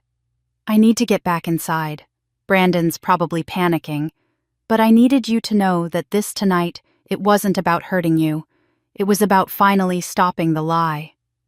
She wiped at her face with the back of her hand. I'm sorry it happened this way. I'm sorry for all of it. Before I could respond, the courtyard door opened again, and Nora appeared looking apologetic. Grace, I'm sorry to interrupt, but there's someone here to see you. Says it's urgent and can't wait. I glanced at Ava, who nodded. Go. We can talk more later. She slipped past Nora and back into the dining room, leaving me standing alone under the Edison lights. Who is it? I asked Nora. A lawyer. He says he's from the estate of Eleanor Hartfield. She paused. Your grandmother's estate. My grandmother had been dead for 8 years. Her estate had been settled long ago, the house sold, the modest savings distributed. There shouldn't be anything left to discuss. I followed Nora back inside and found a man waiting near the restaurant's main entrance, away from the private dining room. He was elderly, maybe 75, with silver hair and the kind of well-worn suit that spoke of decades in a profession rather than current fashion. He held a leather briefcase and stood with the patient stillness of someone accustomed to waiting. Ms. Parker. He extended his hand. James Carmichael. I was your grandmother's attorney for 32 years. Mr. Carmichael. I shook his hand, confused. I thought the estate was closed years ago. It was. This isn't about the estate exactly. He glanced around the busy restaurant entrance. Is there somewhere we could speak privately? I led him to my office, a small room off the kitchen that smelled perpetually of coffee and fresh bread. He settled into the chair across from my desk and opened his briefcase with careful, deliberate movements. I apologize for the timing, he said. But when I heard about tonight's event at this location, I felt it was perhaps providential. Your grandmother left something with me with very specific instructions about when it should be delivered." He pulled out a large manila envelope thick with contents. "She asked that I give this to you only when certain conditions were met. Specifically when your parents attempted to leverage your success for their own benefit." My mouth went dry. She knew back then, she knew they would.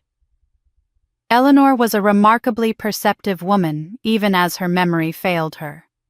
He set the envelope on my desk. She had moments of extraordinary clarity, particularly in the last few months before she passed. During one of those moments, she came to my office and gave me this. She said, "James, my granddaughter is going to be someone important, and when she is, her parents are going to try to take credit or take advantage. When that happens, she needs to know the truth." I stared at the envelope, not wanting to touch it, afraid of what truth my grandmother had thought I needed. "Open it," Mr. Carmichael said gently. "I'll wait." My hands shook as I broke the seal. Inside were dozens of documents, all organized with the meticulous care my grandmother had brought to everything. The first section was bank statements going back 15 years, my parents' accounts. I recognized the account numbers from the few times I'd sent money transfers during my years caring for her. I started reading, my eyes moving faster as comprehension dawned. There were no scholarship deposits. Not to Ava, not to anyone. I went through every statement from the years my parents had claimed to be paying for Ava's pageant circuit with my college fund. Nothing. No withdrawals matching what a scholarship would cost, no transfers to pageant organizations, no payments to coaches or coordinators. But there were other payments. Monthly debt service to multiple credit cards, mortgage payments, car loans, the normal expenses of a family living slightly beyond their means and using credit to bridge the gap. The second section was worse. Copies of money transfers I'd made to my parents during the 2 years I'd lived with my grandmother. $300 a month at first, then $500, then sometimes more when they called with emergencies. Over 2 years I'd sent them nearly $15,000 from the part-time jobs I'd worked while caring for her. The final document was a spreadsheet in my grandmother's handwriting comparing my transfers to their debt payments. The amounts matched almost exactly. Every dollar I'd sent had gone directly to paying down their credit cards and loans. Attached to the spreadsheet was a note in her shaky script. "Gracie, you worked yourself to exhaustion to help them. They told you it was for Ava's education. It was for their mistakes. Keep this. You'll need it someday to remember that your kindness wasn't wasted, just misdirected. Love, Grandma." I sat back in my chair, the papers spread across my desk like evidence at a trial. Mr. Carmichael watched me with sympathetic eyes. "She wanted you to know," he said quietly, "that you weren't crazy, that your memories of sacrifice were real, and that the way they rewrote history wasn't your fault." I gathered the documents carefully, my hands steadier now despite the rage building in my chest. Not the hot, explosive kind of anger, but something colder and more focused. The kind of anger that came from finally having proof that you weren't wrong, that you hadn't imagined the betrayal. Grace closed the envelope. "Time to end this." Mr. Carmichael reached into his briefcase again and pulled out a second set of documents, these ones looking more official with legal seals and notarized signatures. "There's more," he said quietly. "Your grandmother asked me to investigate the scholarship claim after you mentioned it to her. She hired a private investigator, actually. Paid him out of her own savings to verify what she already suspected." He laid the documents in front of me one by one like a prosecutor building a case. The first was a formal inquiry to the Miss Teen America pageant organization dated 14 years ago. The investigator had asked for records of any scholarship payments made to Ava Marie Parker between the years I'd been told my college fund was being redirected. The response was brief and definitive. No scholarships had been awarded to anyone by that name during those years. Pageant contestants paid entry fees. They didn't receive scholarships to participate. The second document was even more damning. A credit report for Howard and Marianne Parker from 15 years ago, right around the time I'd dropped out of college. It showed a financial picture that made my stomach turn. maxed out credit cards, a second mortgage on the house that I'd never known about, multiple late payments, a credit score in the low 500s. My parents hadn't just been living beyond their means, they'd been drowning. "They declared bankruptcy 6 months after you left college," Mr. Carmichael said, tapping a legal filing that showed the Chapter 13 reorganization. "Your grandmother found this in the public records. They'd been hiding their financial situation for years, apparently. The second mortgage, the credit cards, all of it came crashing down right around the time you turned 18. I stared at the dates, feeling pieces of my life rearrange themselves into a completely different picture. I was 18 when Grandma started getting sick. When I came home to help her, they told me she was exaggerating, that she was fine on her own.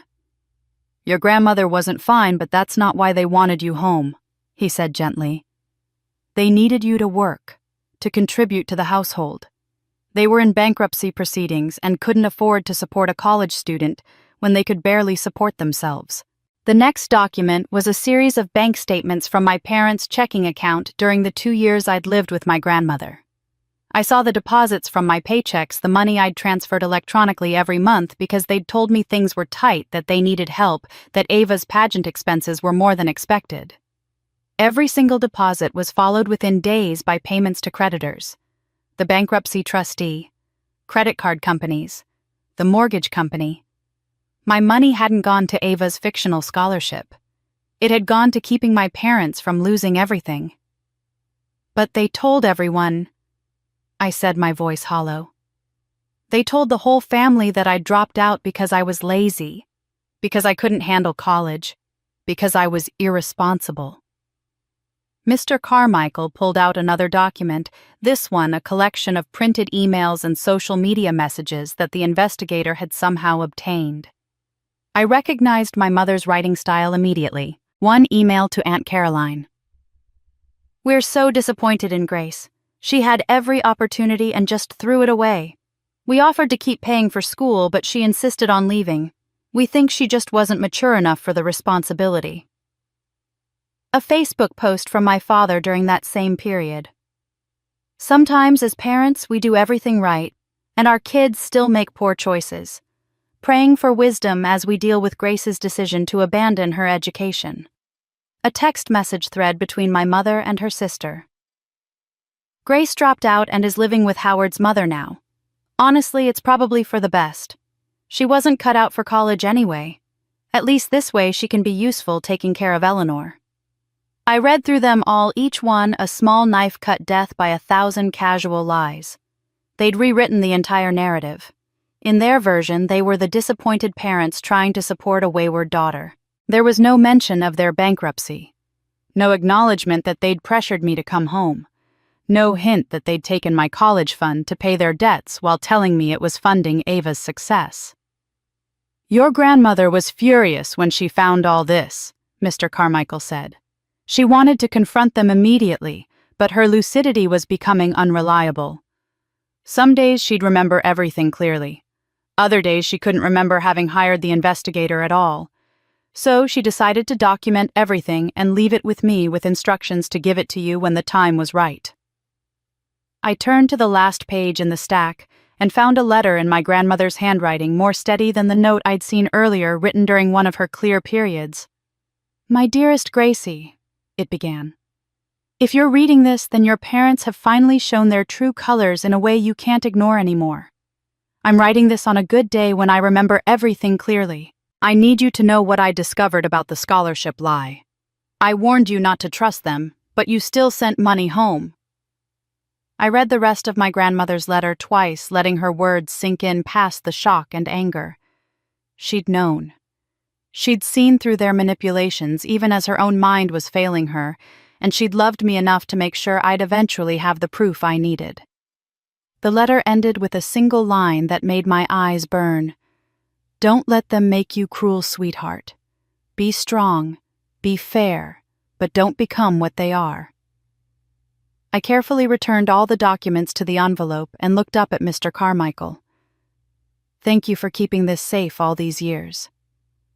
"Your grandmother was a remarkable woman," he said, standing. "She believed in you completely. I hope you know that. He handed me his card. "If you need anything, any legal support or documentation, please call me." After he left, I sat alone in my office for several minutes, the envelope on my desk like a loaded weapon. I could go back into that dining room right now and detonate everything. Show the guests the proof of my parents' lies, watch their carefully constructed reputation crumble in real time. Part of me wanted that. The 18-year-old girl who'd been called lazy and irresponsible wanted vindication so badly it felt like hunger. But my grandmother's words echoed, "Don't become what they are." I pulled out my laptop and opened a new document. If I was going to do this, I was going to do it right. Not with emotion, not with public humiliation for its own sake, but with clear expectations and fair terms. The way a real leader would handle it. My phone buzzed. A text from Nora. "Staff asking questions. What should I tell them?" I typed back quickly. "Tell them the truth that I'm the owner, but emphasize nothing changes operationally. Same management structure, same standards, same expectations. No panic, no drama. Business as usual." Her response came immediately. "Understood. They're relieved, actually. Marcus said he knew something was different about you." I smiled slightly despite everything and returned to my laptop. The document I was creating needed a name. Something formal enough to have weight, but clear enough to be understood. I titled it Amends Plan and began outlining terms. First section. Public Acknowledgement. Howard and Marianne Parker would issue a written statement to family and close friends, acknowledging that they had misrepresented the circumstances of my departure from college, that I had left to care for my grandmother rather than due to laziness or immaturity, and that they had used my college fund to pay their personal debts without my knowledge or consent. Second section. Financial restitution. They would establish a scholarship fund in Eleanor Hartfield's name, with an initial contribution of $50,000, the approximate value of my college fund adjusted for inflation. The scholarship would be awarded annually to young women from working-class families pursuing careers in hospitality or business management. Third section, personal terms. They would cease all public and private commentary about my life choices, career, or character. Any future family events involving my presence would be conducted with basic respect and courtesy, or I would not attend. Fourth section, consequences. Failure to comply with any term would result in the public release of all documentation provided by Mr. Carmichael, as well as my full cooperation with any investigations into their financial dealings, past or present. I read through it 3 times, adjusting language, ensuring everything was clear and enforceable.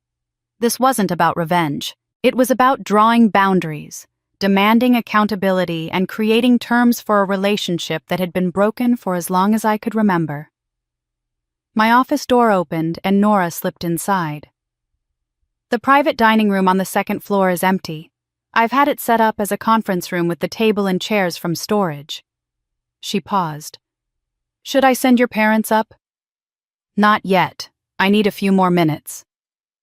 I saved the document and pulled up my email attaching the amends plan as a PDF. Then I drafted a brief message to my parents with a copy to my personal attorney, whose number I kept on speed dial for exactly these kinds of situations. The email was simple. "Howard and Marianne, we need to discuss the future of our relationship. Private dining room, second floor, 30 minutes. Come alone. Bring your reading glasses. This is a business meeting." I hit send and sat back in my chair, my heart pounding but my hands steady. Nora was watching me with an expression somewhere between concern and pride. "You're really doing this?" "I'm really doing this," I confirmed. "But I'm doing it my way, not with screaming or public scenes, with terms and boundaries and consequences." I stood smoothing my uniform one last time before I changed out of it. "Can you make sure no one interrupts us upstairs? Not staff, not guests, no one." "Consider it done." She turned to leave, then paused. "Grace, your grandmother would be proud of you." Before I could respond, my phone buzzed with a text from Ethan. I'd almost forgotten he was still out there watching this entire drama unfold. His message was brief and perfectly timed. "Conference room is ready. Time to make your move." I changed out of my uniform in the staff bathroom, pulling on the black blazer and slacks I kept in my office for unexpected business meetings. When I looked in the mirror, I saw someone different from the woman who'd arrived at the restaurant hours earlier. Not harder, exactly. Just clearer. More certain of who I was and what I was worth. The second-floor private dining room had been transformed exactly as I'd requested. The round tables were gone, replaced by a single long conference table with 3 chairs on one side and one on the other. Nora had even found a small projector, which sat ready to display documents if needed. The room felt less like a celebration space and more like what it was, a boardroom for difficult negotiations. I was reviewing my notes when I heard footsteps on the stairs. My parents appeared in the doorway, both of them looking diminished somehow without the audience of wedding guests. My father's face was still flushed with anger and wine. My mother's eyes were red-rimmed, her makeup no longer perfect. "What is this?" my father demanded, gesturing at the setup. "Grace, your sister's wedding is still happening downstairs. This is completely inappropriate." "Sit down, please," I said, my voice level and professional. "This won't take long if you cooperate." My mother moved to one of the chairs, sinking into it like her legs couldn't quite hold her anymore. My father remained standing for a moment longer, trying to maintain some semblance of authority before finally taking the seat beside her. I opened my laptop and connected it to the projector. The first image that appeared on the wall was the pageant organization's letter confirming no scholarships had been awarded to Ava Parker. "Let's start with the scholarship," I said. "The one you claimed required my entire college fund. The one that supposedly gave Ava opportunities for her future." I looked at them directly. "It never existed." My mother's hand went to her throat. "Grace, I don't know where you got that information, but from a private investigator hired by Grandma Eleanor 8 years ago," I interrupted. "She knew you were lying. She documented everything." I clicked to the next slide, their bankruptcy filing. "This is what was really happening when I was 18. You were drowning in debt. The house was over-leveraged, your credit cards were maxed out, and you were 6 months away from losing everything." My father's jaw clenched. "Our financial situation was none of your concern." "It became my concern when you made me part of the solution," I said, clicking through to the bank statements showing my deposits. 2 years of paychecks. $15,000 sent home because you told me the family needed help. Because you said Ava's expenses were more than expected. I let that sink in. Every dollar went to your creditors, not to Ava, to pay for your mistakes. "We were trying to protect you," my mother said, her voice breaking. "You were so young. We didn't want you to know how bad things were. So instead you told everyone I was lazy and irresponsible. You let the whole family believe I'd thrown away my education because I couldn't handle the work." I clicked to the next slides, the emails, the social media posts, the carefully constructed lies. "You destroyed my reputation to protect yours."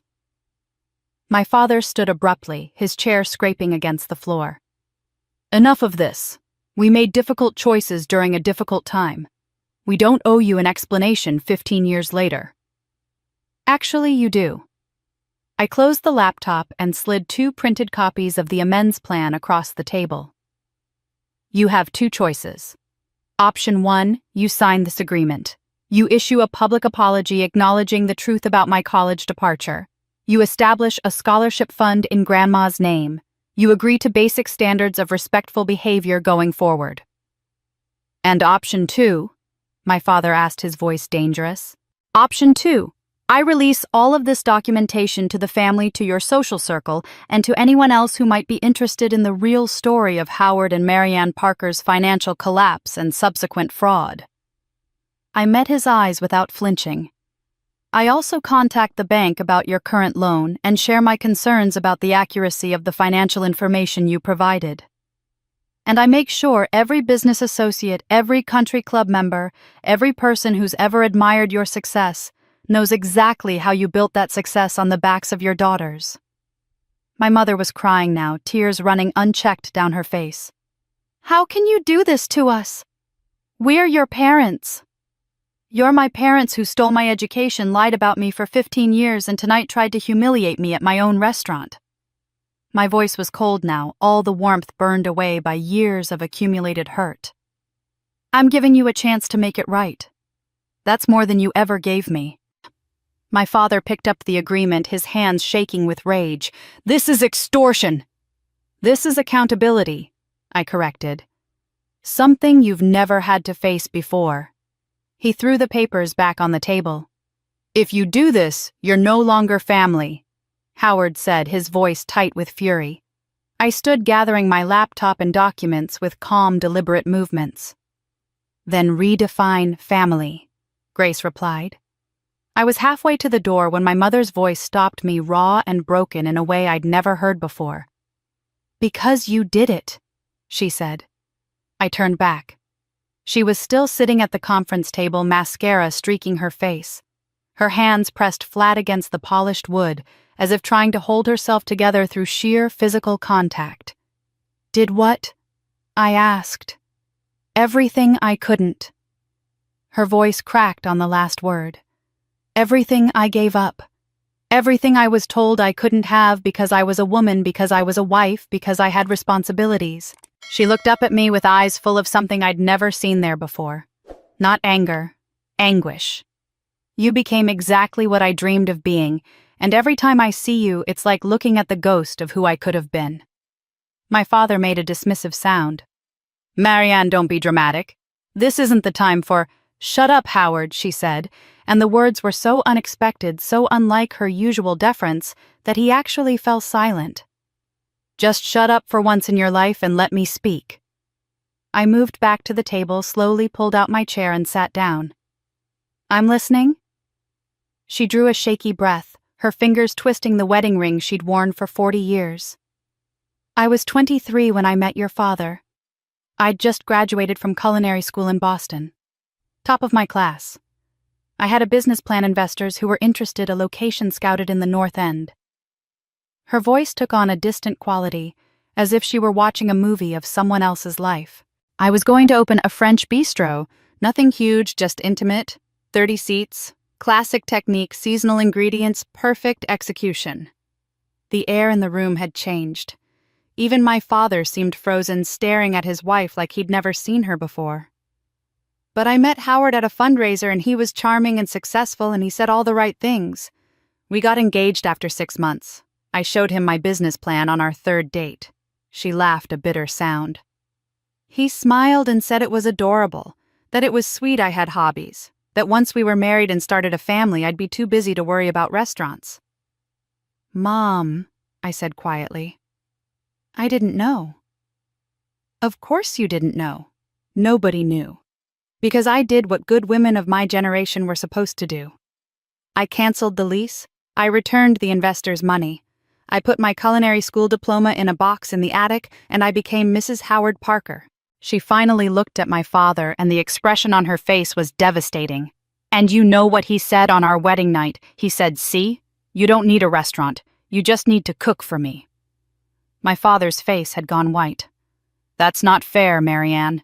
It was a different time. You understood that women with families couldn't what? Couldn't be ambitious? Couldn't want something beyond taking care of everyone else's needs." Her voice was rising now, years of suppressed rage finally finding voice. "I spent 30 years making dinner parties and charity luncheons, pretending that catering junior league events was the same thing as running my own kitchen. Smiling while other women opened restaurants and won James Beard Awards, and did everything I dreamed of doing." She turned back to me, and I saw tears streaming down her face unchecked. "And then you dropped out of college, and I thought good. She's like me. She'll understand that dreams are just fantasies, that real life is about duty and sacrifice. But you didn't stay down.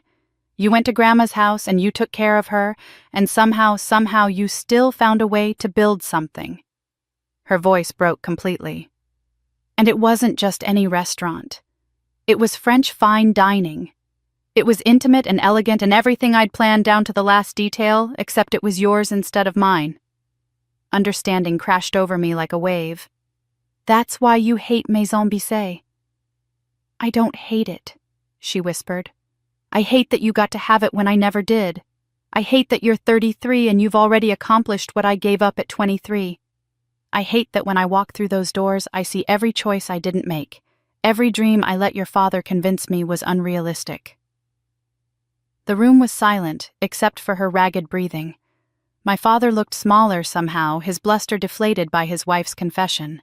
The request that I wear the uniform and serve you, I said slowly. That wasn't just about putting me in my place, was it? It was about proving to yourself that I was just a waitress, not an owner. Not someone who'd actually achieved what you couldn't. She nodded, unable to speak. I opened my laptop, my hands moving with purpose now. I pulled up the scanned copies of the recipe collection I'd used to develop Maison Bissé's menu, the handwritten cards that had been tucked into my grandmother's old cookbook. I turned the screen toward my mother. The French recipes I use, I said quietly, watching her face as recognition dawned. I found them in grandmother's old cookbook, with your handwriting on it. My mother stared at the screen, her hand reaching out to touch the image of her own handwriting from 3 decades ago. Coq au vin, bouillabaisse, tarte tatin. The recipes she'd developed in culinary school, refined and perfected, then hidden away in my grandmother's kitchen, where no one would think to look for them. She kept them, my mother whispered. Mom kept my recipes. She told me they were hers, I said quietly. When I was learning to cook, trying to figure out what Maison Bissé should be, she pulled out that cookbook and said, "These are the dishes that matter, the ones made with love and precision. I built my entire menu around your dream, Mom. I just didn't know it was yours." The silence that followed was profound. My father sat motionless, perhaps finally understanding the full scope of what his dismissiveness had cost, not just his wife, but both his daughters. My mother covered her face with her hands, her shoulders shaking. I stood closing the laptop. You have until tomorrow morning to decide about the amends plan. I'll be in my office at 9. I looked at both of them. But understand this, whether you sign or not, I'm done letting your opinion of me dictate how I see myself. I'm done carrying the weight of your disappointments and your regrets and your unfulfilled dreams. I left them sitting there and made my way back downstairs, my heart pounding but my mind clear. The private dining room had evolved in my absence. The wedding guests had loosened their ties and kicked off their heels, the formal reception transitioning into the relaxed celebration that always happened once the speeches were done and the champagne had worked its magic. But there was an undercurrent of tension, everyone aware that something significant had happened, that the evening's revelations had fundamentally changed the dynamics of the Parker family. I was headed toward the kitchen to check on Marcel when I felt a hand on my arm. Ethan stood there, his expression serious. "The board members would like to say something," he said quietly. "If you're comfortable with it, they think the moment calls for it." "What kind of something?" "A toast. An acknowledgement." He paused. "A correction of the record." I looked across the room and saw the 3 Morrison & Hale board members standing together near the center of the space, their posture formal, their faces set with purpose. The managing partner, whose name I now remembered was Richard Donovan, caught my eye and gave a small, respectful nod. "All right," I said. "Let them speak." Ethan moved to the center of the room and raised his hand for attention. The conversations died down gradually, guests turning with a mixture of curiosity and apprehension. Ava and Brandon stood near the windows, her hand in his, both of them looking exhausted by the emotional whiplash of their own wedding. "Excuse me, everyone," Ethan said, his lawyer's voice carrying easily across the space.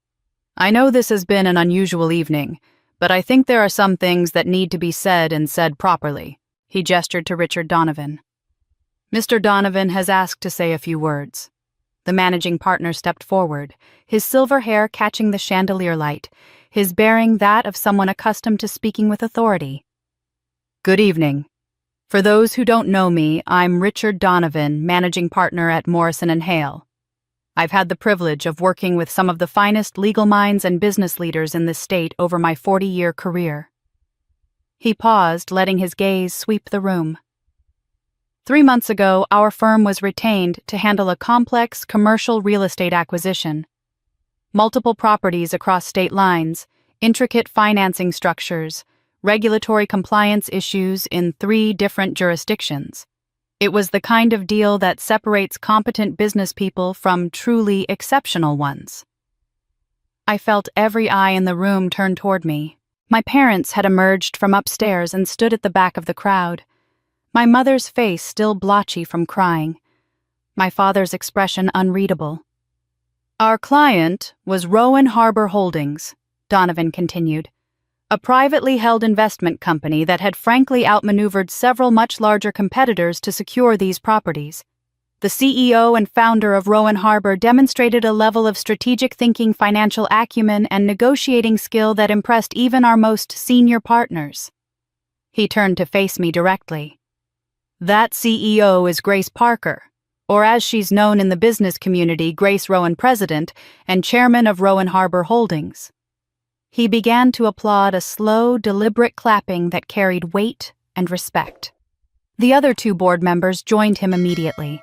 Then Ethan, then Marcus and Sophia and Elena, and the rest of my staff who understood better than anyone what this moment meant.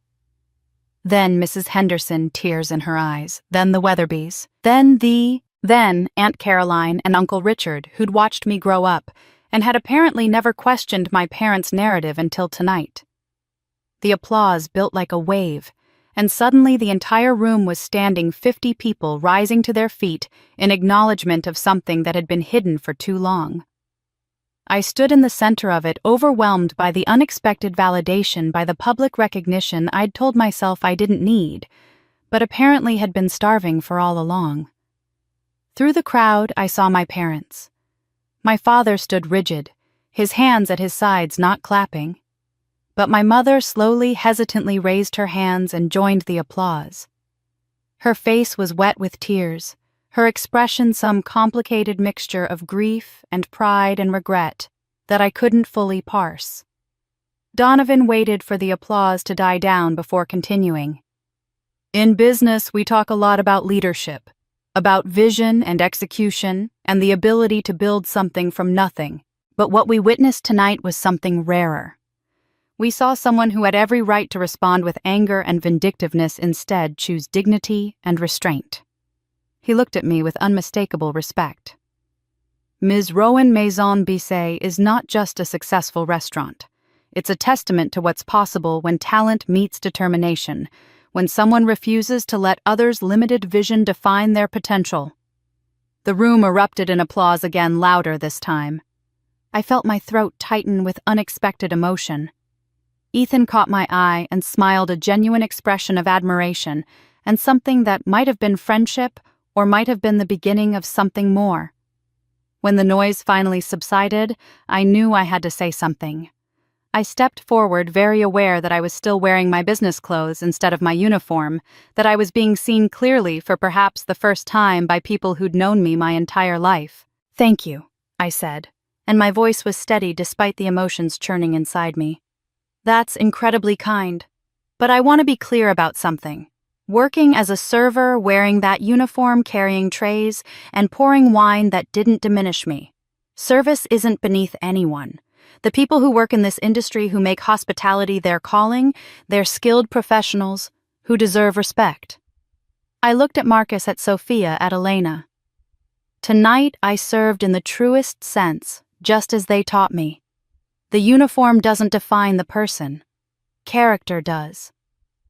The applause that followed was different, warmer somehow, and I saw several of my staff members wipe at their eyes. But before I could step back, before the moment could end, a woman I didn't recognize pushed through the crowd. She was young, maybe 30, with a press badge clipped to her jacket and a phone already recording. "Ms. Rowan," she said, her voice eager and professional. "I'm Jennifer Marks from the Business Journal. Are you available for an interview? I looked at Jennifer Marks and her recording phone at the eager anticipation in her eyes, at the way the other guests had suddenly gone quiet again, waiting to see what would happen next.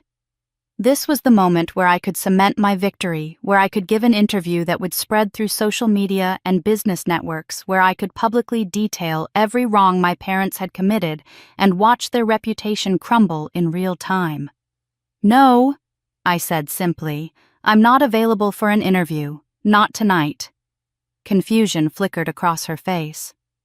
"But Ms. Rowan, this is an incredible story. Self-made entrepreneur family drama, the revelation at a wedding reception. Our readers would be fascinated by—" "I'm sure they would," I interrupted gently.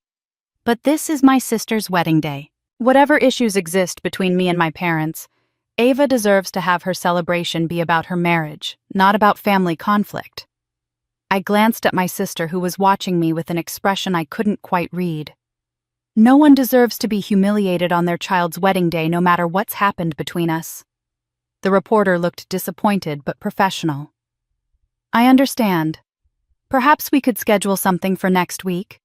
The business community would love to hear about Rowan Harbor Holdings' expansion plans, and you can contact my office through the website," I said, effectively ending the conversation.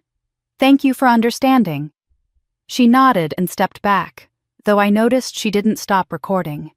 I'd have to be careful about that, make sure my attorney sent a polite but firm request that nothing from tonight be published without my explicit consent. But that was a problem for tomorrow. Right now, I had something else I needed to do. I found Nora near this kitchen entrance, her tablet in hand as she monitored the evening's final details. "What was the total revenue for tonight's event?" I asked quietly. She pulled up the figures without hesitation. $82,400. That includes the reception package, the wine service, the upgraded florals, and the additional rentals. Almost exactly the amount of my parents' debt. The symmetry was almost too perfect. "I want to donate it," I said. "All of it. Tonight's profits go to a charitable fund." Nora's eyes widened slightly. "All of it, Grace, that's a significant amount." "I know. Set up a fund for unemployed or underemployed middle-aged women trying to re-enter the workforce or start their own businesses. Women who gave up careers for family, who were told their dreams were hobbies, who need a second chance." I paused, thinking about my mother's confession upstairs about all the Marianne Parkers in the world who'd been convinced to make themselves smaller. "Call it the Ava Parker Educational Fund. Make it about new beginnings." "After your sister?" Nora asked carefully. "After my sister," I confirmed. "Who's starting a new chapter of her life tonight, and who deserves to have something good associated with her name instead of just being remembered as the bride at the wedding where everything fell apart?" Nora made notes on her tablet, her expression thoughtful. "That's generous, Grace. Really generous." "It's strategic," I corrected, though we both knew that wasn't entirely true. "Ava chose this restaurant deliberately, trying to force the truth into the open. The least I can do is make sure something positive comes from it."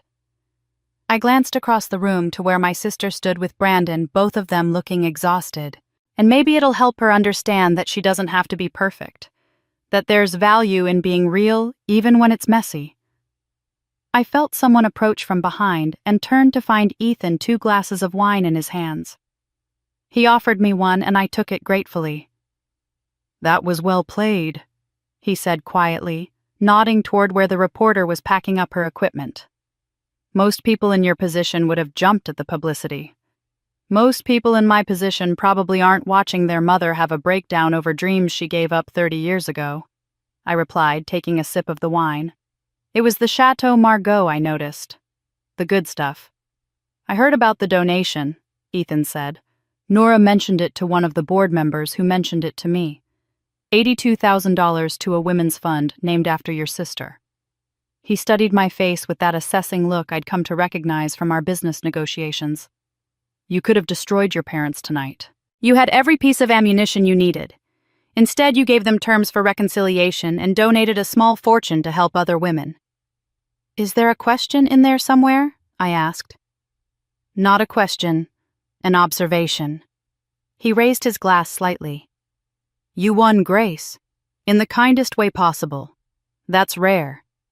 In business and family conflicts, in any arena where power dynamics are involved, people usually win by crushing their opponents. You won by maintaining your integrity. I thought about what winning actually meant. My parents were upstairs somewhere, hopefully reading through the amends plan, hopefully beginning to understand that accountability wasn't the same as destruction. My sister was slowly starting to recognize that she didn't have to be the perfect daughter to be worthy of love.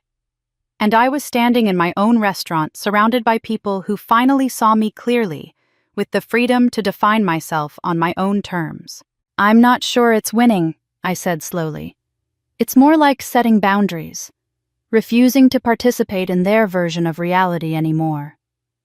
That's what winning looks like when you're playing a different game than everyone else, Ethan replied.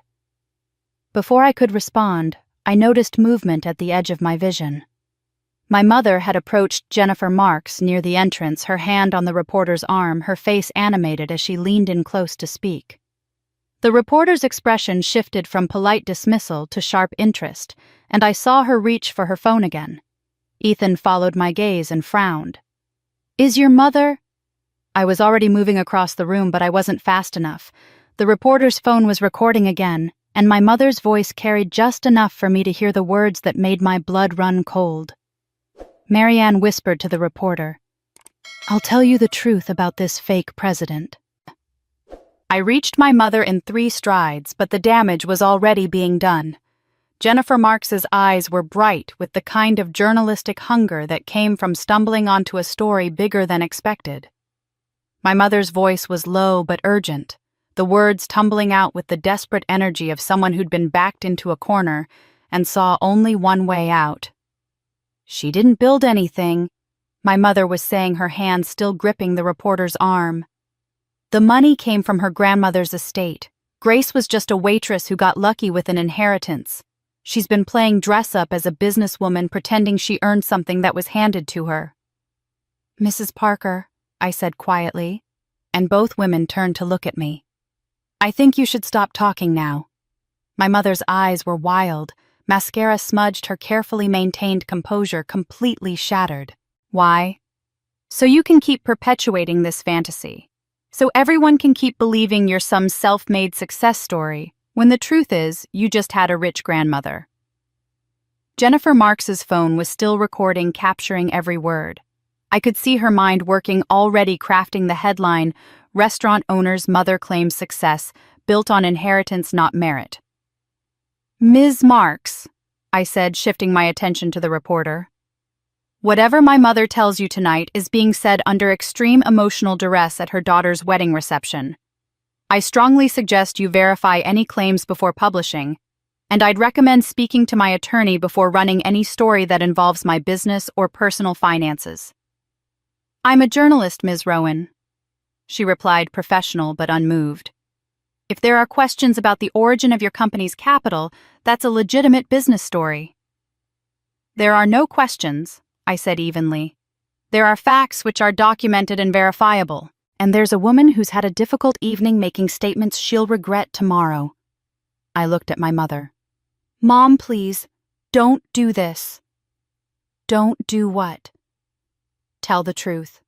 Her voice was rising now, drawing attention from nearby guests. You want to know the truth? Ms. Marks Grace dropped out of college because she couldn't handle it. She lived with her grandmother for 2 years doing nothing productive. Then when her grandmother died and left her money, she suddenly became an entrepreneur. She laughed bitterly. It's easy to be successful when someone hands you $200,000. I felt Ethan move to stand beside me, a quiet show of support. Across the room, I saw Nora watching with concern, her phone already in her hand, probably texting our attorney. The Morrison and Hale board members had noticed the commotion and were moving closer, their expressions shifting from celebration to professional alertness. Mrs. Parker? Jennifer Marks said, her reporter's instincts fully engaged now. Are you saying your daughter misrepresented how she built her business? I'm saying she had advantages she's not acknowledging, my mother replied. I'm saying the whole self-made woman narrative is a fiction. She's not some business genius. She's a waitress who inherited money and hired people to tell her what to do with it. The words should have hurt.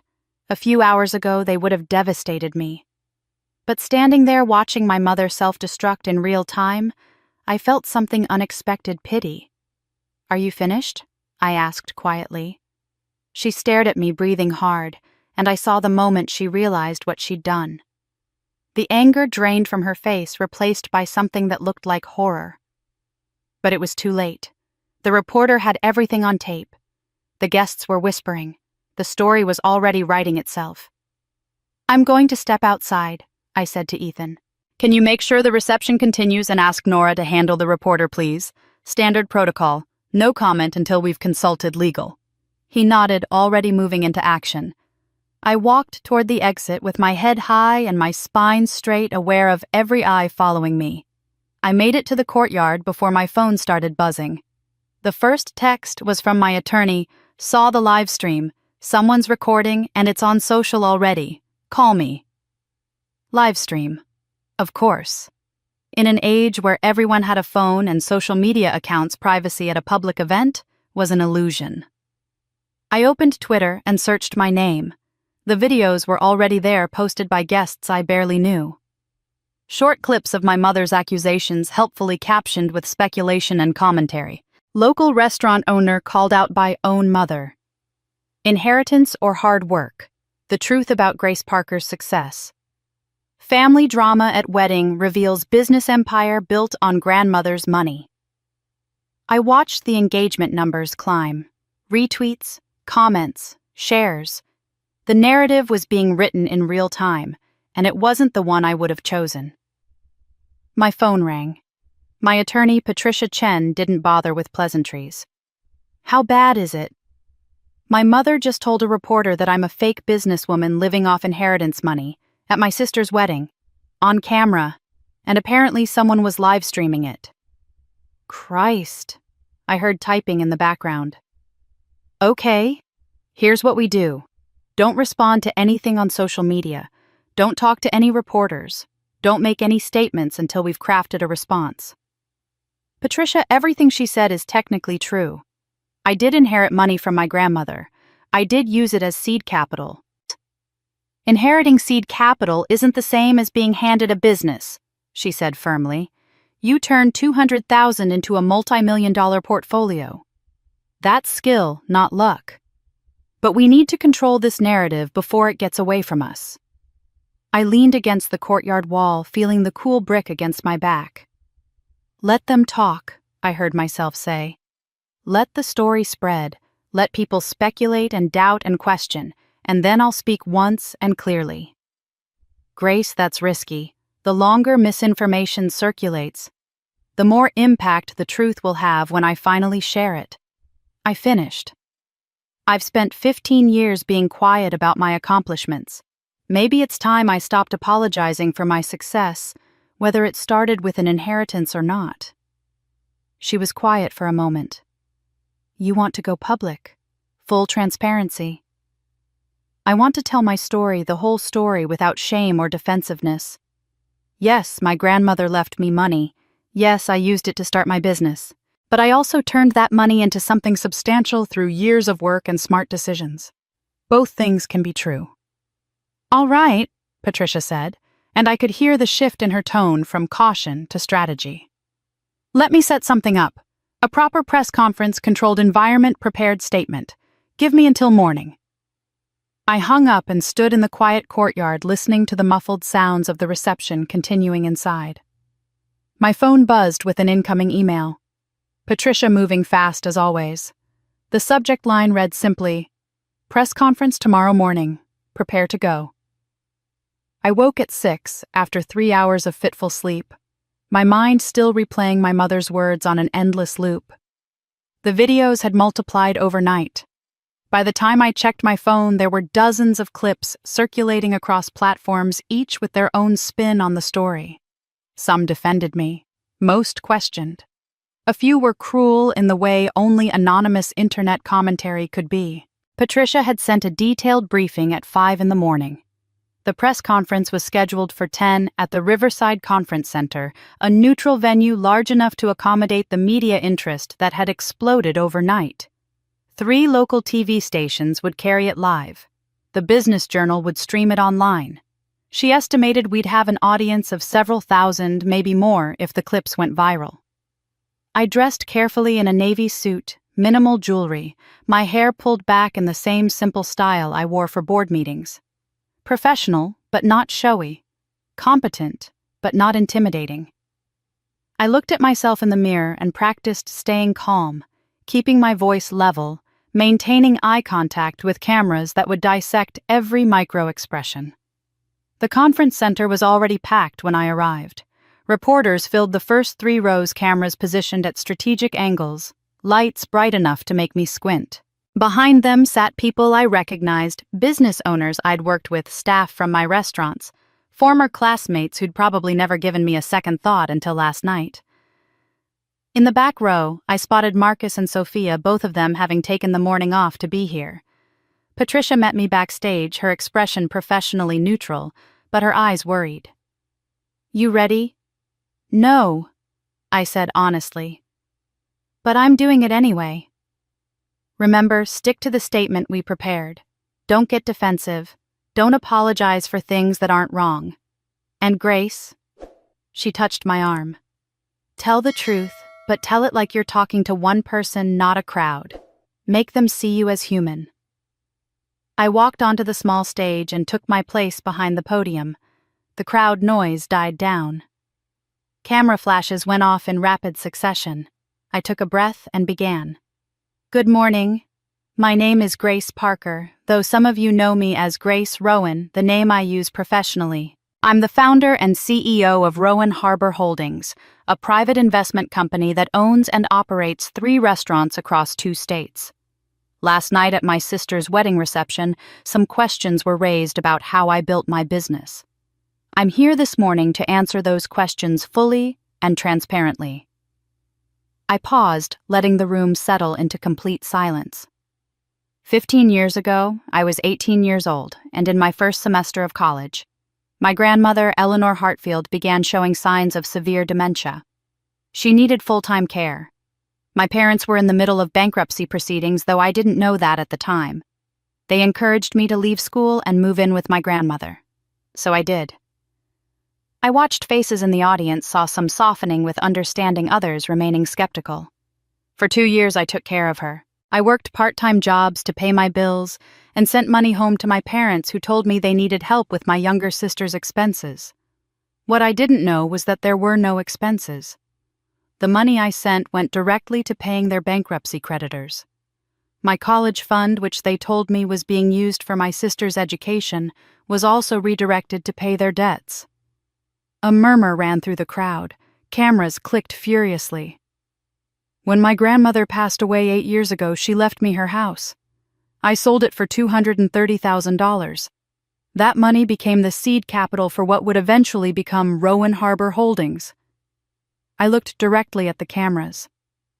"So yes, my business started with inherited money. And I'm not ashamed of that fact." I let that statement hang in the air.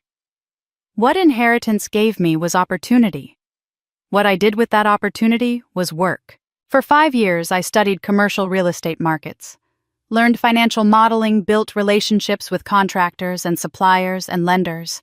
I made investment decisions that sometimes paid off and sometimes didn't.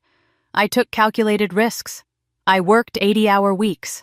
I slept in my office more times than I can count. My voice was steady now, finding its rhythm. 3 years ago, I opened Maison Bissé, and I made a choice that some people find confusing. I worked the floor as a server, not because I had to, but because I wanted to understand every aspect of the business I was building. I wanted to know what it felt like to carry heavy trays for 6 hours straight. I wanted to hear what customers said when they didn't think the owner was listening. I wanted my staff to see me as someone who understood their work, because I'd done it myself. I saw Jennifer Marks in the 3rd row, her pen moving rapidly across her notepad. Last night, my mother told a reporter that I was just a waitress who got lucky with inheritance money, and she was half right. I was a waitress. I carried serving trays. I poured wine. I cleared plates. I did all the work that people in the hospitality industry do every single day. I paused, making sure every word landed clearly. But being a server didn't demean me. It didn't make me less capable or less intelligent or less worthy of respect. Only contempt demeans people. Only the assumption that manual labor is beneath dignity. Only the belief that someone's worth is determined by their job title rather than their character. The room was absolutely silent now. So yes, I inherited money. Yes, I used that money to start my business. But I also worked for every success that came after. I made smart decisions. I built something real, and I refuse to apologize for either the inheritance or the work, because both are part of my story. I looked around the room, meeting as many eyes as I could. If that makes me a fake president, then I guess I'm a fake president who employs 67 people across 3 states who's paid millions in taxes, who's created opportunities for others to build their own careers. I can live with that. I stepped back from the podium. Thank you for your time. I won't be taking questions today, but my attorney has prepared a full financial disclosure packet for any journalists who want to verify the facts I've shared. Patricia appeared at my side as reporters shouted questions. She guided me toward the exit, her hand firm on my elbow while security kept the crowd at bay. We made it through the door and into the corridor beyond, and I finally let myself breathe. That was perfect, Patricia said. Honest, strong, unapologetic, exactly what we needed. I nodded, unable to speak, yet the adrenaline still coursing through my system. We walked toward the parking garage exit, and I was already thinking about what came next, about getting back to work, about moving forward. That's when I saw her. Ava stood near the exit doors, still in casual clothes, her hair pulled back, no makeup, looking younger and more uncertain than I'd ever seen her. When she saw me, she straightened and took a step forward. I did what you said, sister, Ava said, waiting. I looked at my sister, confused. Did what I said about being honest, about telling the truth even when it's hard. She glanced at Patricia, then back at me. Can we talk just for a minute? Patricia checked her watch. I need to get back to the office and start damage control. Grace called me this afternoon. I nodded, and she disappeared through the exit doors, leaving Ava and me standing in the empty corridor. What happened? I asked. Ava took a shaky breath. This morning I went into Morrison and Hale, asked to speak with the managing partners, all 3 of them the same ones who were at my wedding.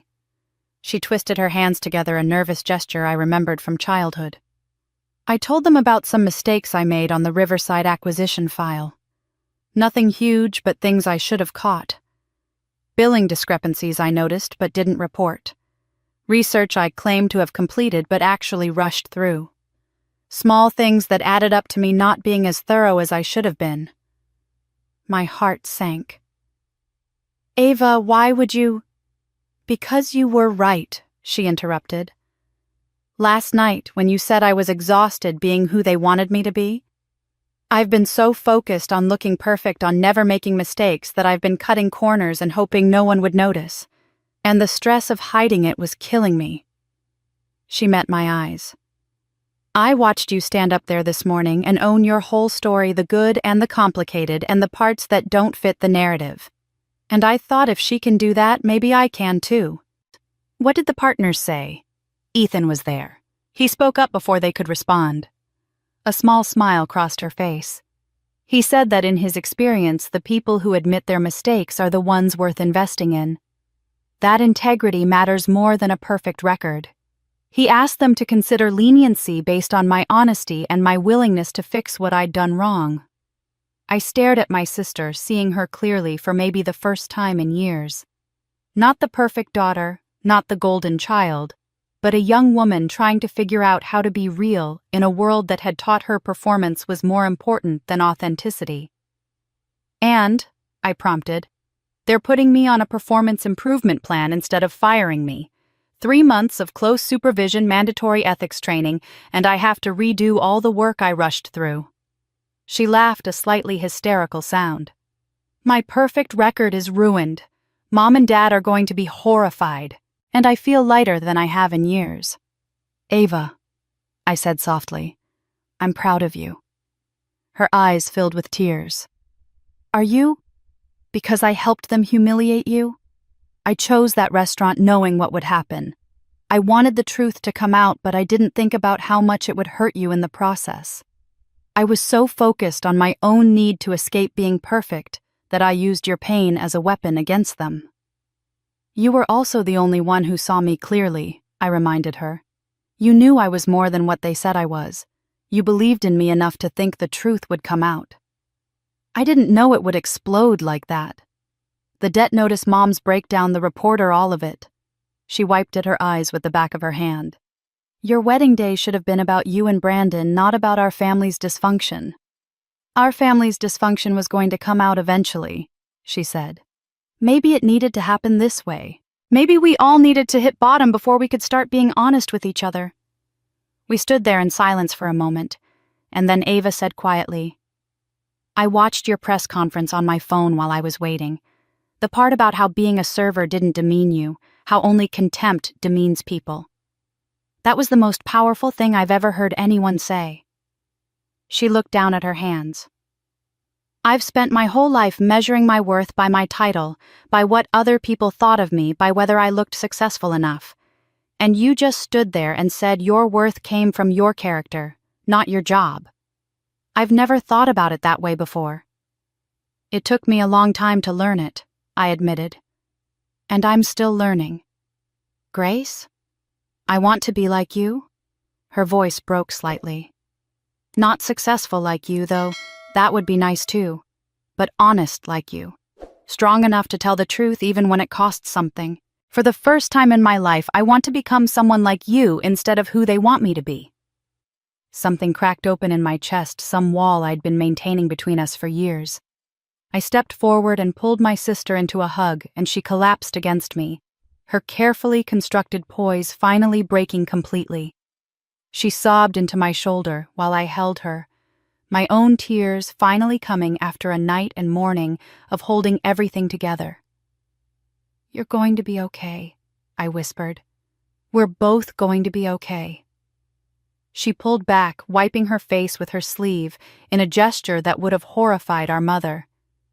I ruined my makeup, she said with a watery laugh. You're not wearing any makeup. Exactly. I left the house without makeup. Mom would die. She took a shaky breath. I think I'm done trying to be perfect for them. I think I'm just going to try being real and see what happens.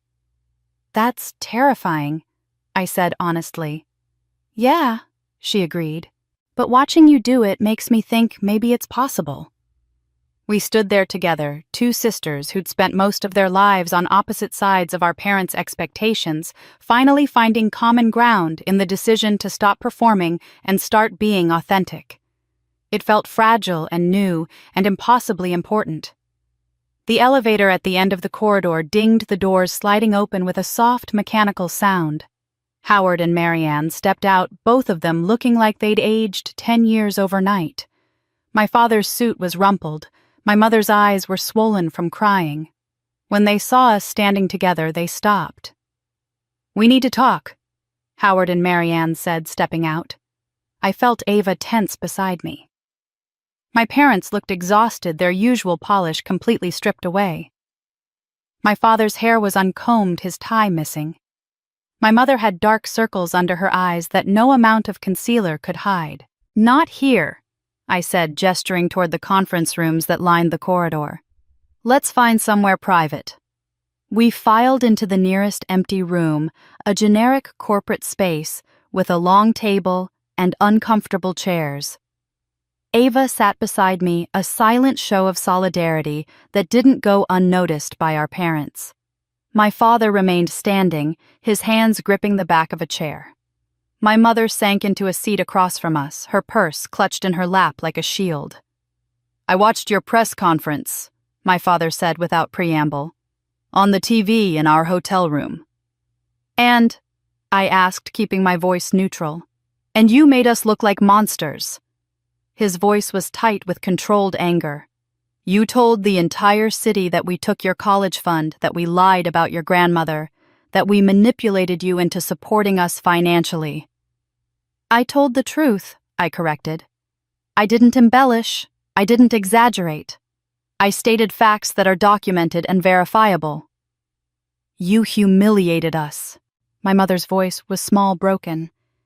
Everyone we know saw that press conference. Our friends, our colleagues, people from the club. They're all going to know what we did. Yes, I agreed. They are. Just like I've lived for 15 years with everyone knowing the version of events you created, where I was the lazy dropout who couldn't handle responsibility. My father's grip on the chair tightened until his knuckles went white. There's something else you need to know. About the debt. He pulled a crumpled envelope from his jacket pocket and threw it on the table between us. The loan that's being called due, the $85,000. I didn't just take it out in my name. A cold feeling settled in my stomach. What did you do? I used you as a co-signer. The words came out in a rush like he was ripping off a bandage. 3 years ago, when we refinanced the lake house after you paid off the original mortgage, the bank needed additional collateral. Better credit. So I forged your signature on the loan documents. The room went completely silent. Even the air conditioning seemed to stop humming. You committed fraud, I said quietly, using my identity. I was going to pay it back before you ever found out, he said, defensive now. But then Ava got engaged and the wedding costs kept climbing and we needed to take out the new loan for the reception. I thought we'd have time to pay it down before anyone noticed. But the bank changed their lending standards, I finished. And now the loan is in default, and my name is on it. My mother leaned forward, her eyes pleading. Grace, you have to understand. We did it for Ava. What parent doesn't want their youngest to be happy? She deserved a beautiful wedding, a perfect start to her marriage. We would have done the same for you if I'd been the kind of daughter worth investing in, I interrupted. If I'd been perfect like Ava. That's not what I meant, she protested weakly. That's exactly what you meant. I looked at both of them, these people who'd raised me and shaped me and hurt me in ways I was still discovering. You've spent my entire adult life making choices about my money, my reputation, my future, all while telling yourselves it was for someone else's benefit. For Ava's education, that didn't exist. For family stability during your bankruptcy. For Ava's perfect wedding. I paused, letting the words sink in. But it was never really about protecting your children. It was about protecting yourselves. Your image, your lifestyle, your inability to live within your means. That's not fair, my father started, but I held up my hand. Parents don't protect children by lying to them and stealing from them. Parents don't protect children by using their identities to commit fraud. Parents protect their children by being honest, by taking responsibility for their own mistakes, by modeling integrity even when it's difficult. I looked at my mother. You protect your children by letting them be imperfect and loving them anyway, by supporting their dreams even when those dreams don't match yours, by celebrating their successes instead of resenting them. My mother was crying again, silent tears tracking down her face. We made mistakes. We know that now. But we're still your parents, Grace. We're still family. Family doesn't use each other, Ava said suddenly, her voice stronger than I'd ever heard it. Family doesn't forge signatures and steal identities and lie for 15 years. I'm done pretending what you did was normal or acceptable just because you're my parents. My father's face flushed red. You have no idea what it's like to be responsible for a family, to have to make impossible choices. I know exactly what it's like to make impossible choices. I cut in. I made them when I was 18 years old and chose to care for Grandma instead of finishing college. I made them when I sent you money I couldn't afford to send because you told me you needed it. I made them when I built a business from scratch while working 80-hour weeks. I stood, needing the physical space. The difference is, my choices didn't involve victimizing other people. My father grabbed the debt papers from the table and threw them toward me, his composure finally cracking completely. Fine. You want honesty? Here's honesty. If you don't help us, we lose everything.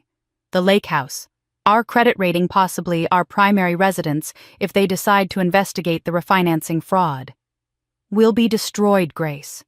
Completely destroyed.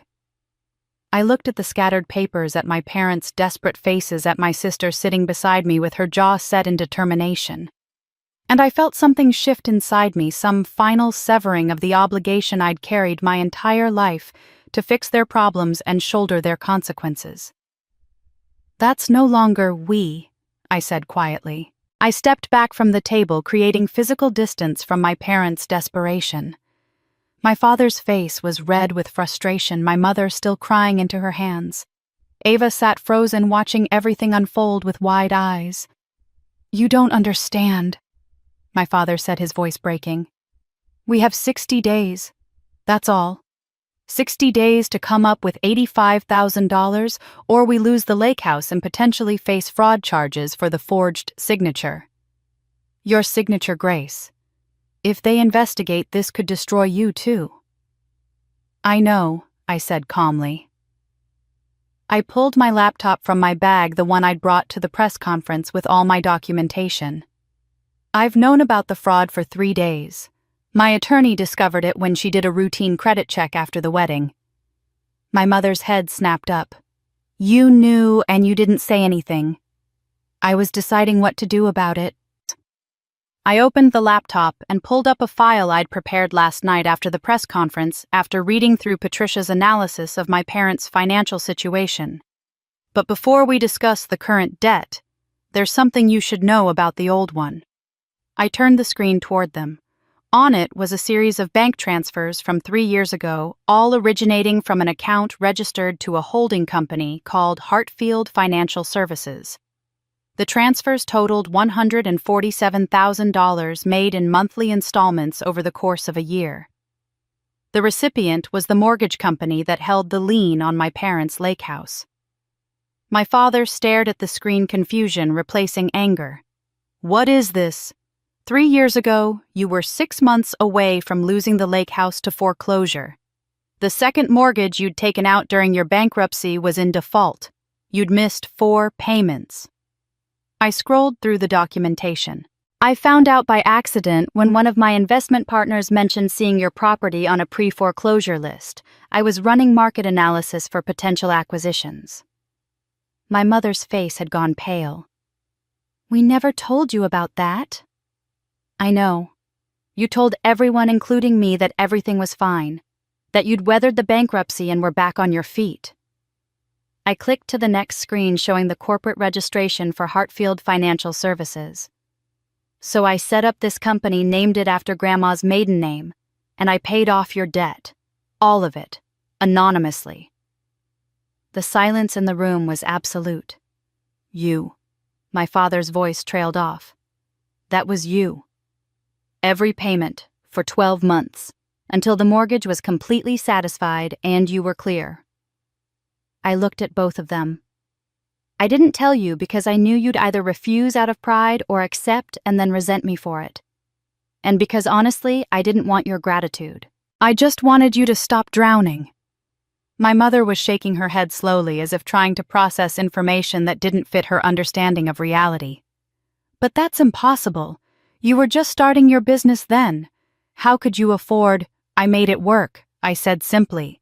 I delayed some expansion plans. I took a smaller salary. I refinanced some properties at higher rates to free up capital. It cost me, but not as much as watching you lose everything would have cost. Ava was staring at me with something like awe. You saved them 3 years ago and never told anyone. I saved them because they're my parents, I said. Not because I expected recognition or repayment. I saved them because despite everything, despite all the ways they've hurt me, I didn't want to be the daughter who had the means to help and chose not to. I didn't want to live with that. I closed the laptop. I didn't save you to be thanked. I saved you because I didn't want the label ungrateful daughter, even if I was the only one who knew the truth. My father sank into a chair, his earlier bluster completely deflated. All this time we thought we'd managed to save ourselves, that we'd pulled through on our own. You did pull through, I said. You just had help you didn't know about. Why are you telling us now?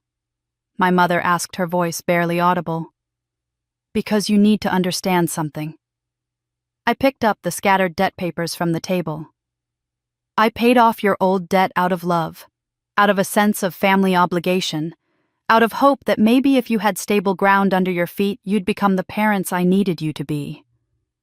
I met their eyes. But you didn't. You took out a new loan instead. You forged my signature.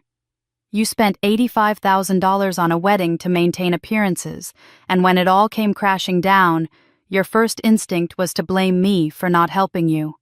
Grace, we didn't know, my mother started. That's exactly my point, I interrupted. You didn't know. You've never known what I've sacrificed for this family, what I've given up, what I've done to protect you from your own choices. And instead of being grateful for what you had, instead of learning from your mistakes, you just kept making new ones and expecting someone else to clean them up. My phone buzzed on the table. A notification from my email. I glanced at it absently, then froze. The sender was listed as Eleanor Hartfield Memorial Trust, with a subject line that made my breath catch. Final letter. Delayed delivery per instructions. I opened the email with shaking hands. Attached was a scanned document, my grandmother's handwriting unmistakable even in digital form. The header read simply, "To Grace, to be delivered when the time is right." The first line made tears spring to my eyes. If you're reading this, perhaps Mom has finally understood. I read the first line again, my mind struggling to process the words. If you're reading this, perhaps Mom has finally understood. But that didn't make sense. The email said, Eleanor Hartfield Memorial Trust, which implied my grandmother was gone. Yet the message suggested she was writing about my mother in present tense, as if observing events that were happening now. I scrolled down to the body of the letter, and my confusion only deepened. My dearest Gracie, it read in my grandmother's familiar script. I'm writing this on Tuesday, November 12th. I think it's Tuesday. The nurses tell me it is anyway. I wanted to write to you about what I saw on the television this morning. You were so brave, sweetheart. So honest and strong. I was so proud watching you stand up there and tell your truth. Tuesday. That was yesterday, the day of my press conference. My hands started shaking. I looked at the email header again, checking the metadata. The scan had been uploaded yesterday evening. The digital postmark showed it had been sent from Sunrise Care Home in Cedar Falls, 40 minutes from here. Grace? Ava's voice seemed to come from very far away. What's wrong? You look like you've seen a ghost. I think I have, I whispered. I kept reading. The director here, Susan, she's very kind. She recorded your press conference for me because she knows I sometimes forget to turn on the TV at the right time. I've watched it 3 times now. Each time I forget, I've already seen it, and each time I cry at the same parts. When you talk about being a server and how it didn't demean you, when you explain about the inheritance I left you, when you say that only contempt demeans people not honest work. The words blurred as tears filled my eyes. I looked up at my parents, at their confused, anxious faces. She's alive, I said. Grandma Eleanor is alive. My mother's face went white. That's impossible. She died 8 years ago. We went to her funeral. We settled her estate. Did we? I asked, my voice sharper than I intended. Or did you tell me she died and I believed you, because why would you lie about something like that? I thought back to that terrible week 8 years ago. My father calling to tell me Grandma had passed peacefully in her sleep. The closed casket funeral that I'd been too grief-stricken to question. The estate settlement handled entirely by my parents while I was drowning in loss. I'd never seen a death certificate. I'd never spoken to a doctor or a funeral director. I'd just accepted what they told me because she was my grandmother and they were my parents, and who lies about death? We didn't lie. my mother said, but her voice was uncertain. Howard, we didn't. Did we? My father had gone very still, his face ashen. The nursing home, he said quietly. When Eleanor's dementia got worse, when she started not recognizing anyone, the facility recommended we tell her she was in a hospital, that she was recovering from an illness. They said it would be easier for her than understanding she couldn't go home. He looked at me, and I saw something like horror dawning in his eyes. And we thought it would be easier for everyone if people thought she'd passed. The medical bills were enormous. The nursing home was expensive. We were still in bankruptcy. We thought if we could access her estate, use it to pay for her care, it would solve everything. You faked her death. I said the words, feeling surreal even as I spoke them. You faked her death to get access to her money. We didn't fake anything, my mother protested. We let people believe what they wanted to believe. We had power of attorney. We moved her to a long-term care facility under the trust. We told you and Ava she'd passed because we didn't want you to see her like that, so confused and frightened. We thought we were protecting you from pain. You thought you were protecting yourselves from having to share the inheritance. Ava said, her voice cold. If Grace and I knew she was alive, we'd want to visit her. We'd see the bills. We'd know where the money was going. I returned to the letter, my hands shaking so badly I could barely hold the phone. I know I write to you often, my grandmother continued. Susan tells me I send you a letter almost every week. I don't remember sending them, but she shows me the copies she keeps. Sometimes I write the same things over and over. I apologize for my mistakes. I tell you I'm proud of you. I worry that you'll think I'm being repetitive, but Susan says you never complain. She says you read every letter and send short notes back, even though I probably won't remember receiving them. Every week. She'd been writing to me every week, and I'd never received a single letter. 8 years of correspondence that had gone somewhere else, intercepted by someone who wanted me to believe she was dead. The thing about this disease, the letter continued, is that I forget so much. I forget what day it is, what I had for breakfast, whether I've already told someone a story. But there are some things I never forget, even when everything else is fog. I never forget your name. I never forget that you're my granddaughter. And I never forget that you are my pride, Gracie. Every time my memory resets, every time the fog rolls back in and I lose track of who I am or where I am, that one truth remains. I have a granddaughter named Grace, and she makes me proud. I was crying openly now, not caring that my parents could see. Ava had moved to stand beside me, reading over my shoulder, her own tears falling onto my blazer. Susan told me something interesting today, my grandmother wrote. Mother, she said I've been writing the same letter to you for 8 years. Different words each time, but the same message. I'm proud of you. Don't let them make you cruel. Remember that forgiveness isn't about them, it's about you. She said it's like even when my brain can't hold on to memories, it holds on to what matters most. The love, the pride, the hope that you'll be okay. The letter went on for 2 more pages, my grandmother's handwriting growing shakier toward the end as fatigue set in. She talked about the garden she thought she still tended, about recipes. She wanted to teach me about dreams she had, where I was young again, and we were baking together in her kitchen. Then, at the very end, there was a note in different handwriting. Grace, this is Susan Whitmore, director of Sunrise Care Home. Your grandmother asked me to add this note. She's been a resident here for 8 years, cared for through a trust that was established before her diagnosis progressed. I've been sending copies of her letters to the address we have on file, which appears to be your parents' home. I assumed they were forwarding them to you. If you're receiving this letter directly, it means our new automated system finally found your correct email address through public business records. I think your grandmother would want you to know that she speaks about you often, even when she can't remember speaking about you 5 minutes earlier. You are her constant, her true north, the one thing her failing mind refuses to let go of. If you'd like to visit, we'd welcome you any time. She may not remember the visit afterward, but in the moment, I believe she would know you. Some connections run deeper than memory. I looked up at my parents, these strangers who'd shaped my entire life through carefully constructed lies. My father had his head in his hands. My mother was staring at nothing, her face blank with shock at having been discovered. "You kept her letters," I said. 8 years of letters from a woman you told me was dead, and you kept them from me. "We thought it would be harder for you," my mother whispered, knowing she was alive but not herself. "We thought it was a kindness." "You thought it was convenient," Ava said. "You thought if Grace knew Grandma was alive, she'd want control over the care decisions. She'd see how you were managing the money.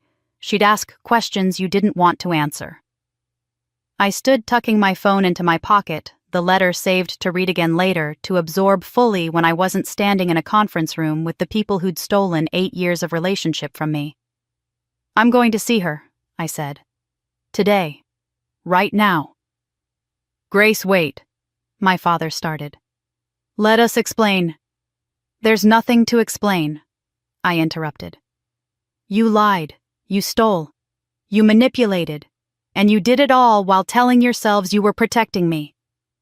I moved toward the door, Ava falling into step beside me. "But here's what Grandma understood that you never did. Forgiveness isn't weakness. It's the only way to keep yourself whole." I drove to Sunrise Care home that afternoon with Ava in the passenger seat, both of us silent with the weight of what we'd learned.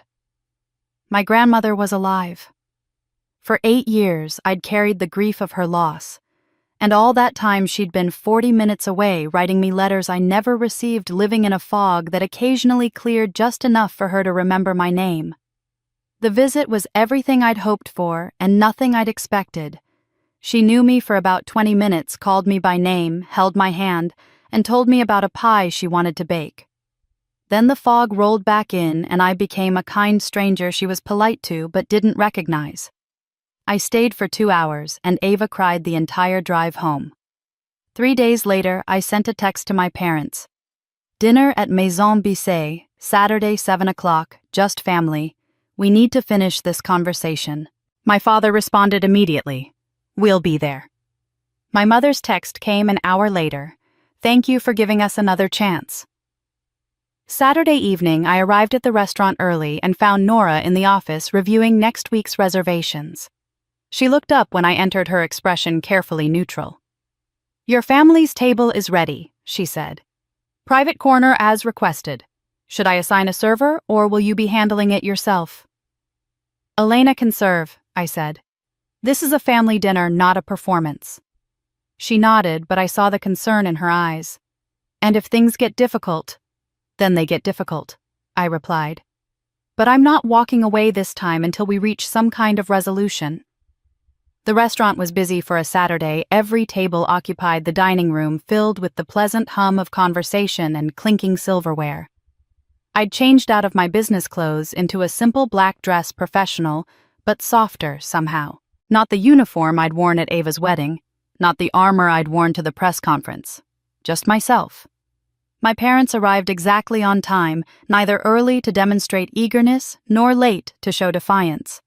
My mother wore a navy dress I'd seen 100 times.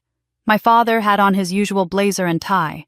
They looked smaller than I remembered, diminished by the events of the past week in ways that went beyond the physical. Ava and Brandon arrived 5 minutes later, her hand firmly in his. He'd been surprisingly supportive through everything, this man I barely knew, who'd married into our family's dysfunction. He'd stood by Ava as she'd confessed her work mistakes, accompanied her to visit our grandmother, and now sat beside her with quiet solidarity.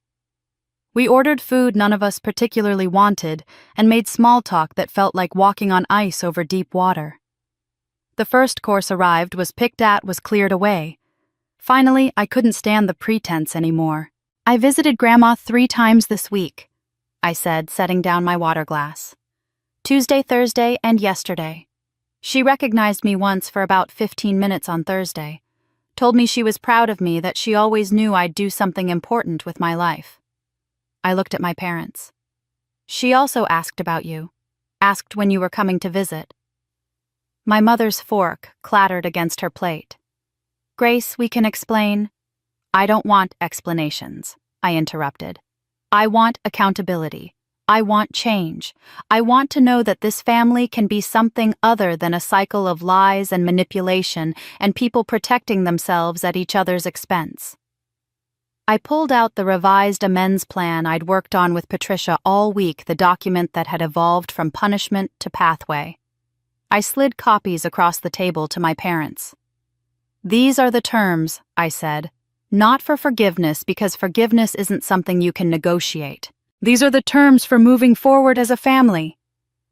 My father picked up the document, his hands steady despite the tension in his jaw. My mother kept her hands in her lap, not touching the paper. "First," I continued, "you sign a public statement acknowledging the truth about my college departure, the fake scholarship, and the financial exploitation. It gets sent to the family members who've spent 15 years believing I was a failure. Just the facts, no excessive detail, no dramatic confessions. Just correction of the record." My mother's eyes filled with tears, but she didn't speak. "Second, you establish the Eleanor Hartfield Scholarship Fund with an initial contribution of $50,000. It will provide annual scholarships to women from working-class families pursuing careers in hospitality or small business. The fund will be administered by an independent nonprofit, not by anyone in this family." "50,000, my father said quietly. "We don't have that kind of money." "Which brings me to the third term," I said. "You sell the lake house. The market is strong right now. Your property is worth somewhere between $350,000 and $400,000. After paying off the current debt and the fraud penalties I'm negotiating with the bank, you should clear enough to fund the scholarship and have capital left over for a fresh start." "The lake house is our legacy," my mother whispered. "It's where we've spent every summer for 20 years. It's also leveraged beyond its value and tied to a loan with my forged signature," I said not unkindly. "Letting it go isn't punishment. It's consequence. It's taking responsibility for choices you made." Ava spoke up for the first time.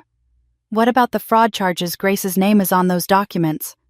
"I'm working with the bank," I said. "They're willing to treat it as a clerical error if the debt is paid in full within 90 days, and if Dad signs an affidavit taking full responsibility. No criminal charges. Clean resolution." I looked at my father. "But that only works if you cooperate." He was reading through the document, now his expression unreadable. When he reached the final page, he set it down and looked at me directly. "And the fourth term?" he asked. "The one about ongoing family relationship." "That one's simple," I said. "Basic respect. No more public commentary about my life choices or career. No more comparisons between Ava and me. No more financial entanglement without explicit written agreements. And mandatory family therapy, all of us for at least 6 months." "Therapy," my mother repeated as if I'd suggested something scandalous. "With a licensed professional who specializes in family systems and financial abuse," I confirmed. "Because we need help learning how to be honest with each other, how to have boundaries, how to be family without destroying each other in the process." The table fell silent. Elena appeared to clear our barely touched salads, and I waved her away gently. This conversation needed space. Finally, my father spoke. "You've thought of everything." "I've had a lot of time to think," I replied. 8 years of thinking I'd lost my grandmother. 15 years of thinking I was the family disappointment. 3 years of secretly saving you from bankruptcy while you took out new loans in my name. Yes, I've thought about this extensively." He picked up his pen, the one he always carried in his jacket pocket, monogrammed with his initials. For a long moment, he just held it, staring at the signature line on the amends plan. Then he bowed his head and said quietly but clearly, "We were wrong." The words hung in the air, simple and devastating. My mother made a small sound somewhere between a sob and a gasp. She was crying silently now, tears streaming down her face, but she didn't speak. My father signed the document with a shaking hand, then slid it to my mother. She stared at it for a long moment before picking up the pen. Her signature was barely legible, wavering and uncertain, but it was there. Ava reached across the table and squeezed my hand. Brandon cleared his throat awkwardly, and I sat there feeling something shift inside me, some long-held tension finally beginning to release. We weren't fixed. We weren't healed. But we were, for the first time in my memory, being honest with each other. The rest of dinner passed in quiet conversation. We talked about logistics, when to list the lake house, which therapist to contact, how to coordinate visits to see Grandma. We talked about Ava's performance improvement plan at work and Brandon's new project. We talked about Maison Bisset's upcoming seasonal menu change. We talked like people who were trying, however imperfectly, to be a family. As we were finishing dessert, Nora appeared at the edge of the dining room, catching my eye. She approached discreetly and leaned down to speak quietly. "Madam President," she asked, "should I prepare the car?" I looked at Nora, confused for a moment, then realized what she was asking. The car service I sometimes used for late business dinners for nights when I was too exhausted to drive myself home after closing. But tonight wasn't about work or exhaustion or needing to be taken care of. "No, thank you," I said quietly.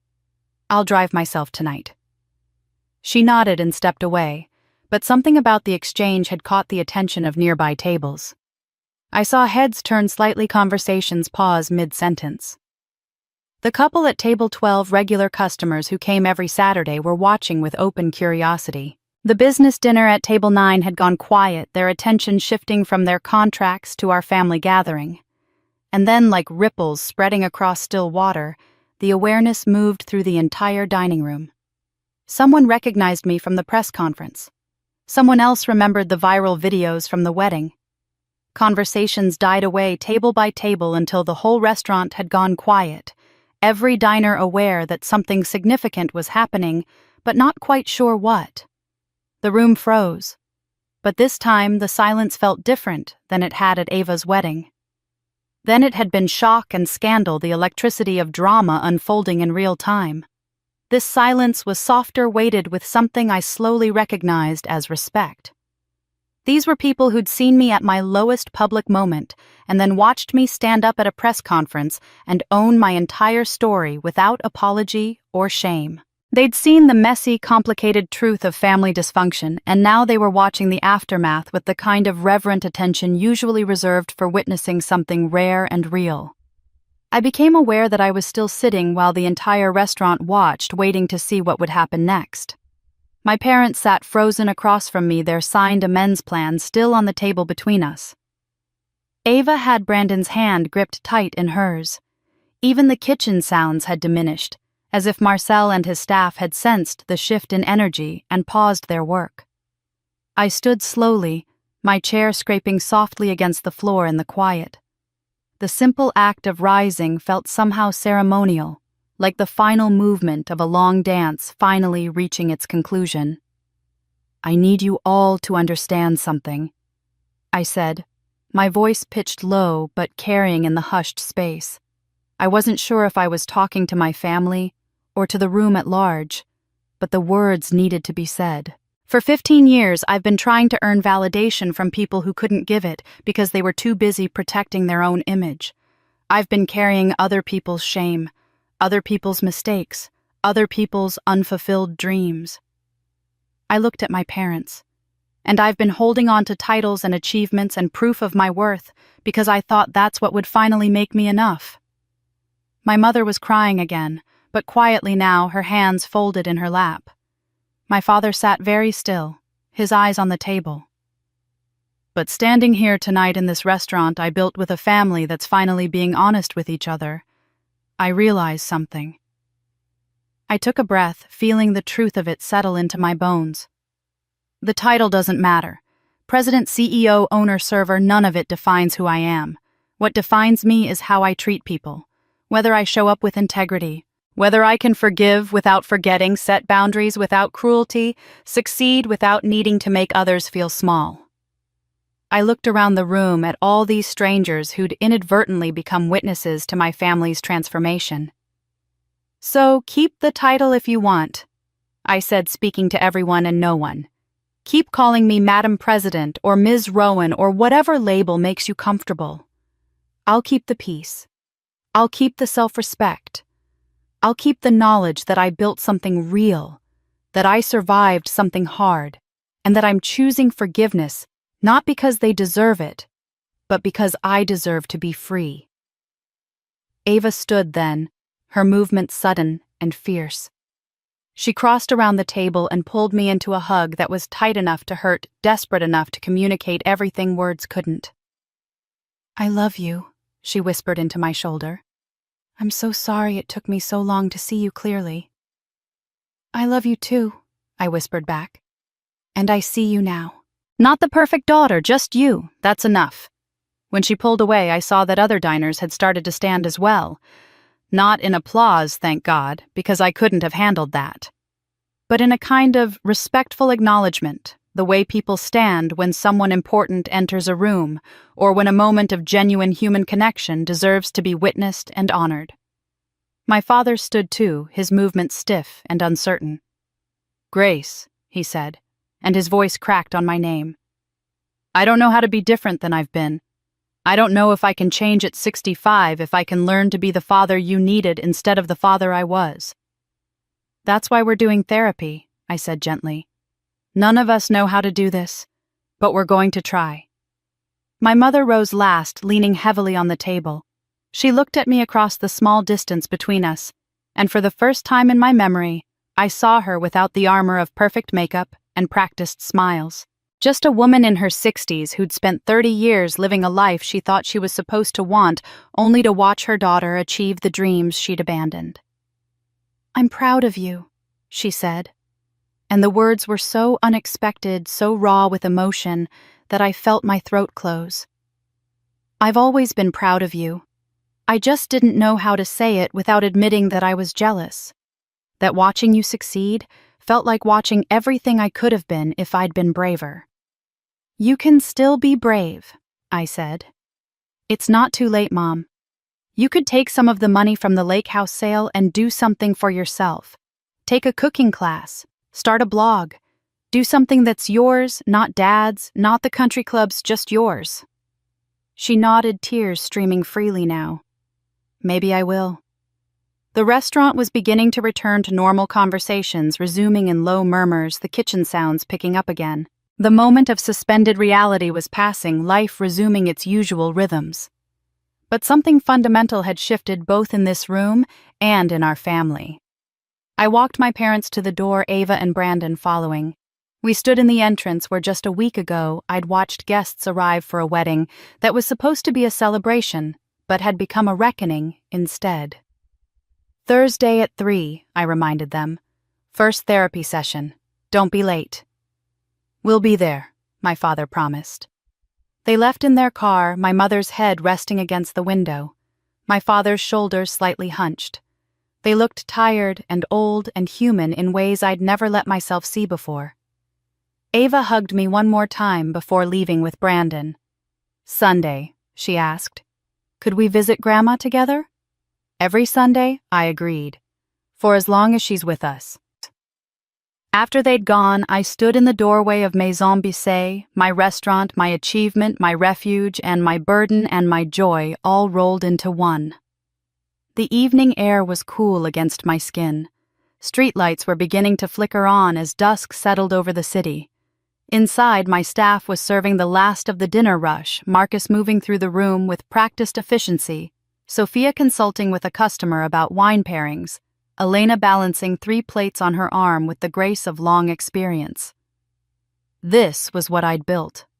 Not just a business, but a place where people like me could work with dignity, where service was honored instead of dismissed, where someone's worth wasn't measured by their title, but by their character. Nora appeared beside me, her tablet tucked under her arm. "Long week," she observed. "Longest of my life." I agreed. "You okay?" I thought about that question. Was I okay? My family was broken and trying to heal. My grandmother was alive but disappearing into fog. My past was public knowledge and my privacy was gone. The comfortable anonymity I'd maintained for years had been shattered irreparably. But I was free. free from secrets, free from the weight of other people's opinions, free to define myself on my own terms. "Yeah," I said, and felt the truth of it resonate through my chest. "I think I actually am." She smiled and headed back inside, leaving me standing in the doorway between the restaurant's warm light and the cool darkness beyond. I could hear laughter from one of the tables, the clink of glasses, the low hum of human connection happening over good food and good wine. I stepped forward into the light, feeling it wash over me, and smiled at the profound simplicity of the moment. No more performance, no more pretending. Just Grace Parker, 33 years old, flawed and strong, and finally free from the past. Marcus appeared with a question about tomorrow's reservations, and I turned to answer him, but he stopped mid-sentence. "Sorry, should I have said, Madam President, I know you prefer—" "Don't call me President," I said, and my smile widened into something genuine and unguarded. Just Grace. And that's Grace's story. A story about a woman who was told she wasn't enough her entire life, who worked in silence, while others took credit, who forgave before she was asked, and stood firm when she needed to. She didn't win by destroying her family. She won by refusing to let their limitations define her worth. If this story touched you, if you've ever felt invisible in your own family, if you've ever had to choose between keeping the peace and keeping your self-respect, I want to hear from you. Drop a comment below and tell me, have you ever had to set boundaries with family members who didn't respect you? How did you handle it? What would you have done in Grace's position? And here's the question that's probably on everyone's mind. Do you think Grace should have helped her parents with the debt? Or was she right to let them face the consequences of their own choices? Was she too harsh or not harsh enough? The comment section is going to be interesting on this one. If you made it all the way to the end of this 3-hour story, thank you for being here. Thank you for listening to Grace's journey from humiliation to liberation. Stories like this take weeks to research and write, and your time and attention mean everything. If you want more stories about family drama redemption and people finding their strength in impossible situations, hit that subscribe button. We post new stories every week, and trust me, we have some incredible ones coming up. Next week's story involves a mother-in-law, a secret inheritance, and a wedding dress that changes everything. You won't want to miss it. And if this story made you think, made you feel something, or reminded you of your own journey, please share it with someone who needs to hear it. Someone who's struggling with toxic family dynamics. Someone who's trying to figure out how to forgive without forgetting. Someone who needs to know that choosing yourself isn't selfish, it's survival. Leave a like if Grace's story resonated with you. Leave a comment with your thoughts. And remember, just like Grace learned, your worth isn't determined by other people's opinions. Not your parents, not your siblings, not anyone's. You define yourself. Until next time, take care of yourselves. Set those boundaries. Stand in your truth. And never ever let anyone make you feel small for being exactly who you are. This is your reminder that sometimes the bravest thing you can do is simply refuse to shrink.